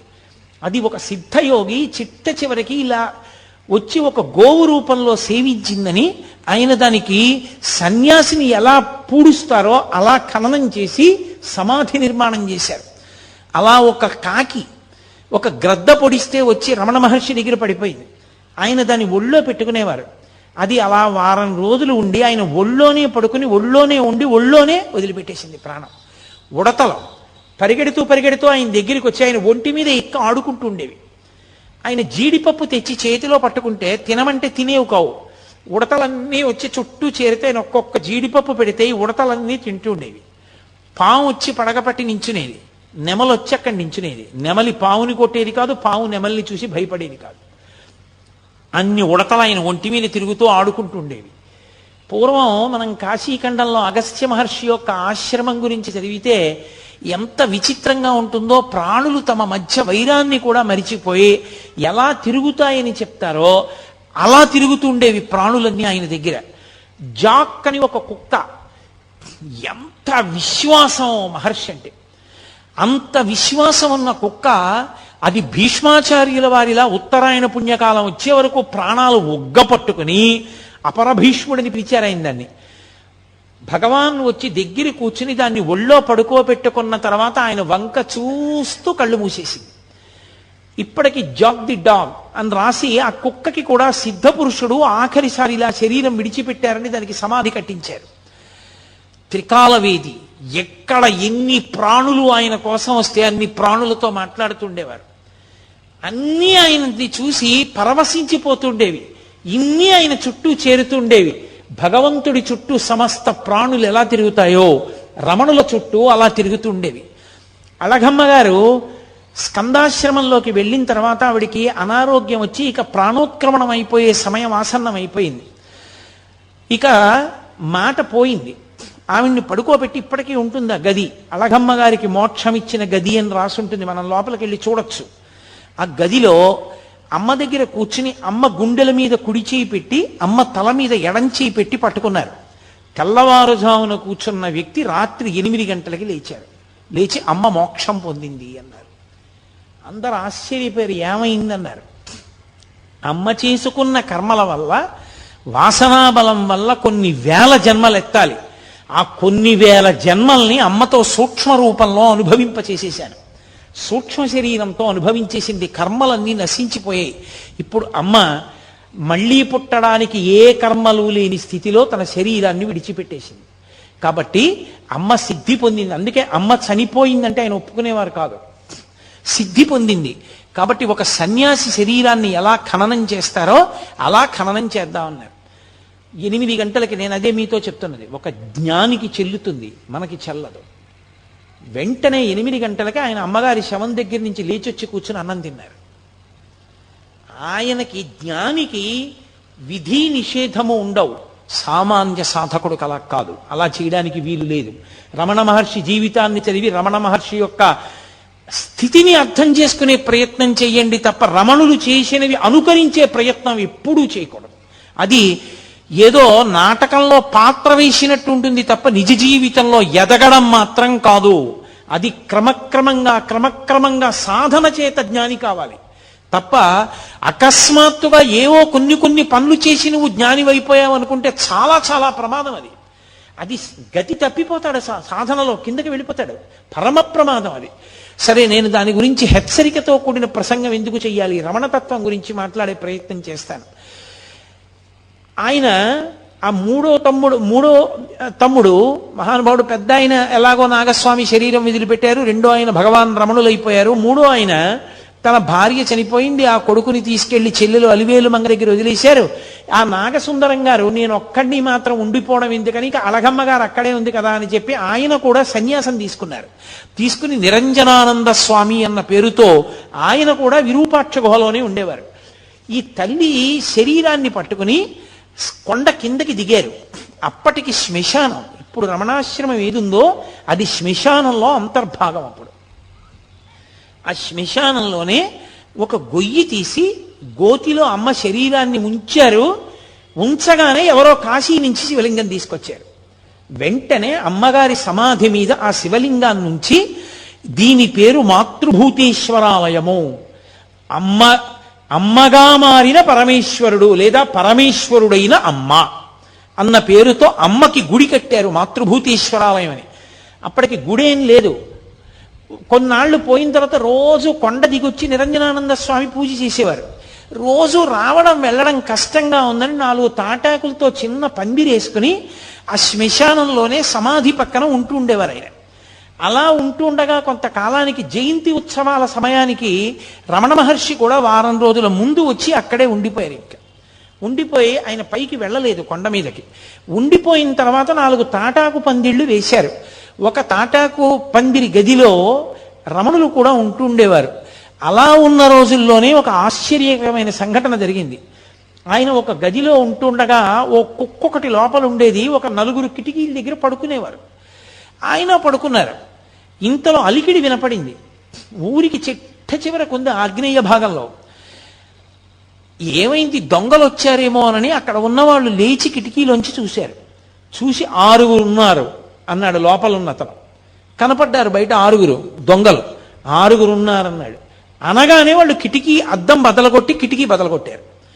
బద్దలగొట్టి లోపల ఎంతమంది ఉన్నారా, ఎవరున్నారా అని అరిచారు. అరిచేటప్పటికీ రమణులు ఆయనకి నిద్ర ఏమిటి, శరీరం నిద్రపోతుంది. ఆయన కూర్చుని అన్నారు, తలుపు తీయండి, వారిని రమ్మనండి, వారికి కావలసినవి ఏ ఉన్నా తీసుకుని వెళ్ళమనండి అన్నారు. అంటే వాళ్ళు దొంగలు చాలా ఉద్రేకంగా ఉన్నారు, వాళ్ళు మనని కొడతారేమో అన్నారు. వాళ్ళు పాపం ఆ స్థాయిని ఇంకా పొందలేదు, వాళ్ళు దొంగతనంలో ఉన్నారు, వాళ్ళు ఉద్రేకపడచ్చు, కానీ మనం ఎందుకు ఉద్రేకపడాలి, తప్పు కదా, తీయండి తలుపు అన్నారు. అంటే తలుపు తీశారు. తలుపు తీసి లోపలికొచ్చి వాళ్ళు బడితే కర్రలు పెట్టి ఆ చుట్టూ ఉన్న వాళ్ళని అరిచిన కుక్కని కూడా కొడితే కుక్క భయపడిపోయి పారిపోయింది గదిలోకి. వాళ్ళు కూర్చున్న రమణుల దగ్గరికి వచ్చారు. వచ్చి ఏం దాచావు చెప్పు, నీ దగ్గరికి చాలా మంది వస్తారు కదా, ఎంత ఉంది చెప్పమన్నారు. ఏమీ లేదు, ఉన్నవన్నీ అక్కడే ఉన్నాయి, మీకు కావలసినవి ఏ ఉన్నా మీరు పట్టుకెళ్ళవచ్చు అన్నారు. వాళ్ళు బడితి కర్ర తీసి ఆయన ఎడమ తొడ మీద కొట్టారు. బలంగా కొట్టే వెంటనే ఇలా తట్టు తేరిపోయింది. అంత దెబ్బ కొట్టే అబ్బా అని కూడా అనలేదు ఆయన. అలాగే కూర్చుని ఇక్కడ కూడా కొడతారా అని అడిగారు. అసలు బుద్ధి ఉందా వీడికి, అంత దెబ్బ కొడితే ఇక్కడ కొడతావా అని అడుగుతాడేంటి అని ఆ శిష్యులు అందరినీ కొట్టారు. కొట్టిన తర్వాత వెతికారు, ఏదో 4 రూపాయలను, యాపిల్ పండు, కొద్దిగా బియ్యం అవి ఏవో దొరికాయి, అవే మూట కట్టుకుని వెళ్ళిపోయారు. వెళ్ళిపోతుంటే ఈయన్ని బయటికి పొమ్మన్నారు. అంటే వెళ్ళి ఉత్తర గృహంలో ఒక చిన్న తాటాకు పందిరి కింద కూర్చున్నారు. ఒక అతను చూశాడు, రామకృష్ణ అని అతను చూశాడు, ఇంత తట్టుంది ఆ తొడ మీద, ఇంత దెబ్బ కొడతారా అని ఇనప ఓచొకటి తీసుకుని ఇవాళ ఒకడినైనా చంపేస్తానని వెళ్తున్నాడు. రమణులు పట్టుకుని అన్నారు, అన్నం తింటున్నప్పుడు నాలుక పళ్ళ కింద పడుతుంది ఒక్కొక్కసారి, పళ్ళు నాలుకని కొరికాయని నాలుకది తప్పని నాలుక కోసుకుంటావా, నాలుక సరిగ్గా ఉన్న పళ్ళే కొరికాయని పళ్ళు పీక్కుంటావా, పళ్ళు నావే నాలుక నావే, వాళ్ళు ఈశ్వరుడే నేను ఈశ్వరుడే, ఇంత గొప్ప పూజ నాకెవరు చేస్తారు, ఎంత మంచి పూజ చేశారు. వాళ్ళు దొంగలు కాబట్టి పాపం వాళ్ళకి తగిన సంస్కారం లేదు, వాళ్ళు ప్రవర్తించినట్లుగా మనం ఎందుకు ప్రవర్తించడం, తప్పు అలా చేయకూడదు, ఊరుకోండి అన్నారు. వాళ్ళు వెళ్ళిపోయారు. మరునాడు ఈ విషయం కర్ణాకర్ణిగా పోలీసులకి తెలిసి పోలీసులు వచ్చారు. కనీసం కొట్టారని దెబ్బ కానీ ఏమీ చూపించలేదు మహర్షి. కానీ దొంగలు పట్టుబడ్డారు, వాళ్ళని జైల్లో పెట్టారు. తర్వాత నేను మీతో ఎందుకు మనవి చేస్తున్నానంటే, నిద్దట్లో దొంగలు వచ్చారు, కర్రలు పెట్టి కొడుతున్నారు అంటే ఎవరైనా ఎంత ప్రతిస్పందించాలి. అప్పుడు కూడా ఆయనది ఉదాసీనమే, అదే స్థాయి, అంతే ప్రేమ. అమ్మని పిల్లాడు పిలిచి ఎవరితోనో మాట్లాడుతుంటే అమ్మ పలకలేదని కోపం వచ్చి చెళ్ళని చెంపకాయ కొడితే ఏమిటది అని ఊరుకున్న అమ్మలా, పిల్లవాడికి తెలియదని క్షమించేసిన తల్లిలా, క్షమించేయడమే తప్ప కనీసం దొంగల మీద ఒక చిన్న కంప్లైంట్ ఇవ్వలేదు. ఎప్పుడూ ఆయన అసలు మళ్ళీ ఆ సందర్భాన్ని స్మరించలేదు. అటువంటి మహానుభావుడు మెల్లిగా ఏదో ఆశ్రమం అలా తాటాకు పందిళ్ళు, గదులు, మెల్లిగా ఏదో సిమెంటుతో కట్టినటువంటి గోడలు, గదులు ప్రారంభమయ్యాయి. సూర్య నాగమ్మ గారు, నేను ఈ మిగిలిన ఉపన్యాసాల్లో ఎక్కడో దాని గురించి స్పృశిస్తాను తప్పకుండా. ఒకానొకప్పుడు హఠాత్తుగా రమణుల యొక్క శిల్పమూర్తిని తెప్పించారు. ఆవిడ తెల్లబోయారు సూర్యనాగమ్మ గారు. ఇదెందుకు ఈ శిల్పం అన్నారు. ఏమో ఇక శిల్పం అవసరం వచ్చిందేమో అన్నారు. ఎచ్చెమ్మాళ్ళని ఒక మహాతల్లి, పరమభక్తురాలు, ఆవిడ వెళ్ళిపోయింది, శరీరం వదిలేసింది. ఆవిడ ఎక్కడో శరీరం వదులుతుంటే ఇక్కడ అకస్మాత్తుగా ఆయన మౌనంలోకి వెళ్ళిపోయి ఒళ్ళంతా కాంతిపుంజం అయిపోయింది. 2.5 గంటల తర్వాత కాంతి ఆయన వదిలి ఆయన బహిర్ముఖులయ్యారు. ఖచ్చితంగా ఎన్ని గంటలకు ఆయన్ని కాంతిపుంజం పట్టుకుందో, ఆయన మౌనంలోకి వెళ్ళిపోయారో, ఖచ్చితంగా ఆ సమయానికే ఇచ్చమ్మాళ్ళు అక్కడ శరీరం వదిలేసింది. పరమ భక్తురాలు ఆవిడ. ఆయన దగ్గరికి వచ్చి చెప్పారు వాళ్ళు, ఇచ్చమ్మాళ్ళు వెళ్ళిపోయిందని. తెలుసు ఇచ్చమ్మాళ్ళు వెళ్ళిపోయింది అని ఆయన అన్నారు. ఆవిడికి సమయం ఆసన్నమైంది, దీనికి ఎప్పుడో అన్నారు. అది మొట్టమొదటి మాట అవతార పరిసమాప్తికి. అందరూ హడిలిపోయారు, ఏమిటి ఇలా అంటున్నారని. తరువాతి కాలంలో మెల్లగా సర్కోమా పొడసూపింది. ఎడమ చేతి మోచేతి పైన ఒక చిన్న గడ్డలా ఒకటి వచ్చింది. వచ్చి అది మెల్లిగా పెద్దదై అది బద్దలై అందులోంచి నెత్తురు కారడం మొదలుపెట్టింది. ఇంత నెత్తురు కారిపోతోంది, నీరసపడిపోతున్నారు రోజు రోజుకి అని చుట్టూ ఉన్న వాళ్ళందరూ బెంగ పెట్టుకున్నారు. ఆకులు తీసుకొచ్చారు, పసర్లు పిండారు, రేడియం సూదులు తీసుకొచ్చారు, సూదులు గుచ్చారు, సూదులు గుచ్చి కట్టారు. అందరూ ఆయన దగ్గరికి వెళ్ళి, భగవాన్ మీకు పుండు పుట్టిందా అనేవారు. ఆయన అనేవారు, నాకు పుండు పుట్టలేదు, పుండుకి పుండు పుట్టింది అనేవారు. ఈ శరీరమే పుండు, సుఖ దుఃఖములు అనుభవించడానికి వచ్చింది, ఈ పుండుకో పుండు పుట్టింది అనేవారు. అది అలా నెత్తురు కారిపోతుండేది. ఆఖరికి దానికి ఆపరేషన్ చేశారు. ఆపరేషన్ చేసి పుండు తీసేశారు. మళ్ళీ అది సెలవేసుకొచ్చి మళ్ళీ పుండు మీద ఇంకో పుండు వచ్చింది. అది అలా నెత్తురు కారుతూనే ఉండేది. అది విపరీతమైన పోటుట, సర్కోమా. ఎవరైనా వచ్చి భగవాన్ అంత నెత్తురు కారుతోందంటే ఆయన అనేవారు, ఇది శమంతకమణి, ఎంత ఎర్ర బంగారం పెడుతోందో చూశారా అనేవారు. ఒకానొక సందర్భంలో జలగలతో కరిపించారు. అది నెత్తురు తాగేస్తుంది, చెడు నెత్తురని. అవి విడిచిపెట్టలేదు, తాగి అలాగే స్తబ్దుగా ఉండిపోయాయి. ఏమిటి జలగలు అలా ఉండిపోయాయి అన్నారు ఎవరో. దానికి కూడా సమాధి స్థితి అబ్బిందేమో అన్నారు. దానికి ముగ్గు వేసి లాగేశారు ఆ జలగల్ని. అవి చిన్న మాంసం ముక్కలతో ఊడిపోయాయి. ఆయనకి ఎనస్థీషియా ఇస్తామన్నారు. నాకు మత్తెందుకు, దీన్ని మీరు కోసుకుంటానంటున్నారు, కొయ్యండి, నేను సాక్షిని అన్నారు.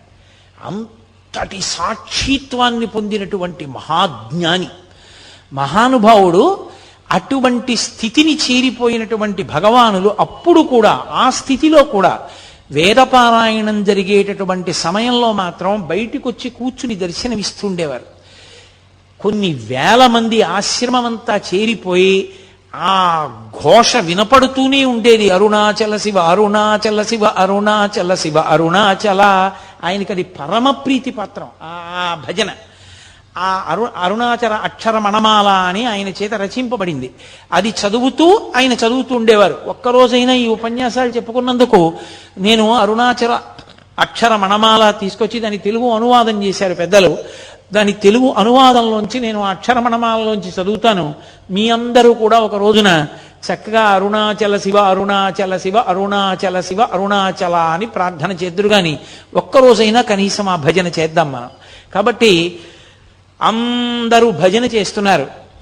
ఎంతమందో ఆయన్ని నమ్ముకున్న మహానుభావుడు, ఆయన దర్శనం అవ్వకపోతే ఎలా అని అలమటించిపోతున్న వాళ్ళు. అటువంటి వ్యక్తి ఆ ప్రమాదీనామ సంవత్సర చైత్ర బహుళ త్రయోదశి పూర్వాషాఢ నక్షత్రం ఉండగా ఆయన 8 గంటల 47 నిమిషాలైంది. ఇప్పటికీ రమణ మహర్షి శరీరాన్ని విడిచిపెట్టేసినటువంటి సమయాన్ని చూపిస్తున్న క్యాలెండరు గడియారం ఆ నిమిషాల దగ్గర ఆగిపోయి రమణులు శరీరం విడిచిపెట్టేసినటువంటి గది దగ్గర కనపడుతుంది. ఎప్పుడూ లేనిది ఆయన అకస్మాత్తుగా లేచి కూర్చుంటానన్నారు. లేచి కూర్చోవడం అంటే మంచం మీదే కూర్చోపెట్టారు, వెనక దిండు పెట్టి. ఎడం చేయి కదిలేది కాదు, ఆ ఎడం చేతిని కదిపి ఒళ్ళో పెట్టుకున్నారు. ఒళ్ళో పెట్టుకుని కుడికంటి వెంట బాష్పధార కారింది. అప్పటికే ఆయన ఎన్నో మాటలు అనేవారు. ఒళ్ళు వణికిపోయి జ్వరం వచ్చేస్తే ఆయన్ని పట్టుకోబోతే గుడారంలో ఏనుగుని దూరిస్తే ఆ ఏనుగు గుడారంలో ఉండలేక గుడారం కదిలినట్టు ఇక ఈ చిన్న శరీరంలో ఉండలేనని ఆత్మ కదులుతోందనేవారు. మహానుభావుడు ఎంతటి స్థితప్రజ్ఞుడు. ఆయనకి ఆపరేషన్ చేసిన తర్వాత చాలా చల్లగా ఉంది, వెచ్చగా ఉంటుందని మంచం కిందకి తీసుకొచ్చి ఆయన అంత్యవాసులు హీటర్ పెట్టారు. తెల్లవారేటప్పటికి ఒళ్ళంతా వాచిపోయి బద్దలైపోయి నెత్తురు కారుతున్నట్టు అయిపోయింది. డాక్టర్లను పిలిచారు. వాళ్ళు పరిగెత్తుకొచ్చన్నారు, ఎవరు పెట్టారు హీటరు? హీటర్ పెట్టకూడదు, పెడితే ఒళ్ళంతా కూడా వాచిపోతుంది, ఎవరు పెట్టారని అడిగారు. అడిగితే మేమే పెట్టామన్నారు. వాళ్ళు తెలియక వెచ్చగా ఉంటుందని పెట్టామన్నారు. మరి ఇంత బాధపడిపోతూ ఒళ్ళంతా వాచిపోయిందే, ఎందుకు పిలవలేదు మమ్మల్ని అని అడిగారు. ఆయన అన్నారు, వారేమో దీన్ని కోసి ఇది బాగుంటుందని వారన్నారు. వారేమో మంచం కింద హీటర్ పెట్టి దీనికి బాగుంటుందన్నారు. ఇదేమో నేను లొంగనంది. పైగా హీటర్ పెడితే నాకు నచ్చలేదని ఇదేమో ఇలా తయారైంది. వారి పంతం వారిది, వీరి పంతం వీరిది, దీని పంతం దీనిది, ముగ్గురి పంతాలు చూస్తున్నాను తమాషా అన్నారు ఆయన. ఒక ఆయన అన్నాడు, అలా కాదు భగవాన్, ఇక్కడ ఆపరేషన్ చేస్తే మళ్ళీ వచ్చేస్తోంది, అందుకని ఎడం చేయి తీసేస్తామన్నారు. ఆయన చిరునవ్వు నవ్వన్నారు, నా అదృష్టం, తల మీద పుడితే తలకొద్దురా అన్నారు. తప్ప అలా చేయించేసుకునేదో బతుకుదామన్న ఆ శరీరంతో ఉండాలన్న కోరిక కూడా లేదు. ఆ క్షణం రానే వచ్చింది. ఇంతమంది ప్రార్థన చేస్తున్నారు. కుడికంటి వెంట బాష్పధార కారింది. అంటే పరమానందాన్ని పొందారమ్మయ్య, అయిపోయింది శరీరం, ప్రారబ్ధ కర్మ అయిపోయింది, వదిలిపెట్టేశాను శరీరాన్ని. కొన్ని వేల మంది చూస్తూ ఉండగా ఆ అరుణాచల క్షేత్రంలో ఆ ఊళ్ళో వాళ్ళు కూడా చూస్తుండగా ఆయనలోంచి ఒక జ్యోతి బయటికి వెళ్ళి నిలబడింది రమణాశ్రమంలో పైన.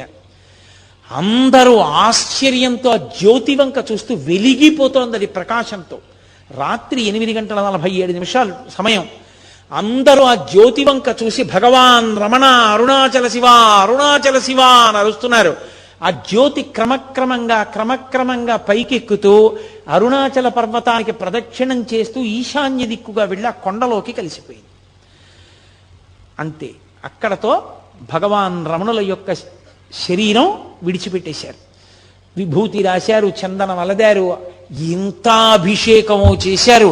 అమ్మగారికి కట్టినటువంటి మాతృభూతేశ్వరాలయం పక్కనే పెద్ద గుంత తవ్వి కర్పూరాదులు వేసి ఆయన శరీరాన్ని అందులో పెట్టి మట్టి కప్పి ఆ పైన శివలింగాన్ని ఉంచారు. ఇప్పటికీ ప్రతిరోజు ఆ శివలింగం దగ్గర వేదపఠనం చేసి అభిషేకం చేసి అత్యద్భుతమైన అలంకారం చేస్తారు. ఎందరో దేశ విదేశాల నుంచి వచ్చిన వాళ్ళు అక్కడే కూర్చుని ఉపదేశ సారము మొదలైనవి చదువుకుని ఆ రమణ మహర్షి ఉన్న ప్రాంతానికి ఆ సమాధి, ఆయన ఉన్న అధిష్టానం, శివలింగం ఉంటే అధిష్టానం అంటారు, దానికి ప్రదక్షిణం చేస్తూ ఉంటారు. ఆ పక్కనే ఒక బావి ఉంటుంది, దాన్ని రమణ బావి అంటారు. రమణ మహర్షి తల్లిగారు అళగమ్మ గారి శరీరం విడిచిపెట్టినప్పుడు సమాధి కట్టిన రోజుల్లో అక్కడ కావలసినంత నీరు దొరకకపోతే ఎక్కడికో పాలితీర్థానికి వెళ్ళి నీళ్లు పట్టుకొస్తూ ఉండేవారు. శవానికి నీళ్లు పోసినప్పుడు కూడా ఆ నీళ్లు అంత దూరం వెళ్ళి తెస్తున్నారని రమణ మహర్షి ఒక చోట కూర్చుని చేత్తో ఇలా అన్నారు. ఇలా అన్నారు కదా భగవానులని తవ్వారు. తవ్వితే అక్కడ జలపడింది. ఇప్పటికీ ఇది తిరువన్నామలై అంతా ఎండిపోతుంది, కానీ ఆ నూతిలో నీళ్లు మాత్రం ఎప్పుడూ ఎండవు. దాన్ని రమణబావి అని పిలుస్తారు. దాన్ని అఘశమన తీర్థము అని పిలుస్తారు. అఘములంటే పాపములు, పాపములను శమింపచేయగలిగిన తీర్థము రమణ తీర్థము, అఘశమన తీర్థము. రమణులు ఉన్నంతకాలం కూడా ఆ అందులో ఉన్నటువంటి తీర్థంతోటే మాతృభూతేశ్వరాలయంలో అర్చనలన్నీ జరుగుతూ ఉండేవి. మహానుభావుడు పుట్టినప్పుడు కనులు లేని కబోది ఒక జ్యోతి పుట్టిందిరా, వెలిగిపోతోంది పురుటి గదిలో అంది. మీతో మనవి చేశాను నేను మొదటి రోజున. ఆయన ఆఖరణ శరీరం విడిచిపెట్టినప్పుడు కొన్ని లక్షల మంది ప్రత్యక్షంగా జ్యోతి పైకెక్కి అరుణాచల పర్వతంలో, అరుణాచల శిఖరంలో కలిసిపోవడాన్ని చూశారు. అలా చూసిన వాళ్ళల్లో నాకు చాలా చాలా గొప్పగా నేను చెప్పుకోగలిగింది, నా జీవితంలో సంతోషకరమైన విషయం ఏంటంటే, నా కూతుర్ని ఏ ఇంటికి ఇచ్చి పెళ్లి చేశానో, నా కూతుర్ని ఏ ఇంటికి ఇచ్చి పెళ్లి చేశానో ఆ నా వియ్యపురాలిని కన్న తండ్రి గారు కూడా అరుణాచలంలో రమణ మహర్షి యొక్క జ్యోతి వెళ్ళిపోతుండగా చూశారు. చూసి ఆ రోజుల్లో ఆయన అదేమిటి జ్యోతి వెడుతోంది, రమణులకు ఏమైనా అయిందా అన్నారు. ఆ జ్యోతిని చూసి తిరువన్నామలై అంతా పరిగెత్తింది రమణాశ్రమానికి. ఏమైంది రమణులకని. ఆ జ్యోతి రూపంలో ఆయన వెళ్ళిపోయారు. జ్యోతిగా పుట్టి జ్యోతిగా వెళ్ళిపోయారు. జ్యోతి స్వరూపడిన సుబ్రహ్మణ్యుడిగా, సుబ్రహ్మణ్యావతారంగా, సద్గురువుగా, మహాజ్ఞానిగా, గొప్ప వైరాగ్య చక్రవర్తిగా, బ్రహ్మవిద్ బ్రహ్మైవ భవతి అనేటటువంటి మాటకి నిర్వచనంగా బ్రహ్మమును తెలుసుకున్న బ్రహ్మమై ఈ ప్రపంచంలో నడయాడి చిట్ట చివర శరీరాన్ని విడిచిపెట్టి ఇప్పటికీ అంతటా నిండి నిబిడీకృతమైన ఆత్మస్వరూపమై ఎవరు ఆయనకి నమస్కారం చేస్తారో, ఎవరు ఆయనకి అర్చన చేస్తారో, ఎవరు ఆయన మీద భక్తితో ఉంటారో వారందరికీ దర్శనమిస్తూ వారందరినీ కూడా జీవితంలో భగవంతుడి వైపుకి అడుగులు వేయించేటటువంటి గొప్ప గురుస్వరూపం, ఈశ్వర స్వరూపం భగవాన్ రమణులు. ఇవాళ మీకు భగవాన్ రమణుల యొక్క విశేషంలో ఇవాళ ఆయన జీవితం సిద్ధి పొందిన ఘట్టం వరకు చెప్పడం జరిగింది. రేపటి రోజున కావ్యకంఠ గణపతి ముని, భగవాన్ రమణులు, వాళ్ళిద్దరి జీవితాల యొక్క అద్భుత యొక్క విశేషాలు, అసలు నిజంగా కావ్యకంఠ గణపతి ముని యొక్క విద్వత్తు, రమణుల యొక్క వైభవం, ఇద్దరూ కలిసి చేసిన అద్భుతమైన పనులు అసలు వినడానికి చదవడానికే తెల్లబోయేటట్టుగా ఉంటాయి. ఆ విశేషాల్ని రేపటి రోజున 6:30 ప్రారంభం చేసి భగవానులు పలికించినంత మేర పలుకుతాను.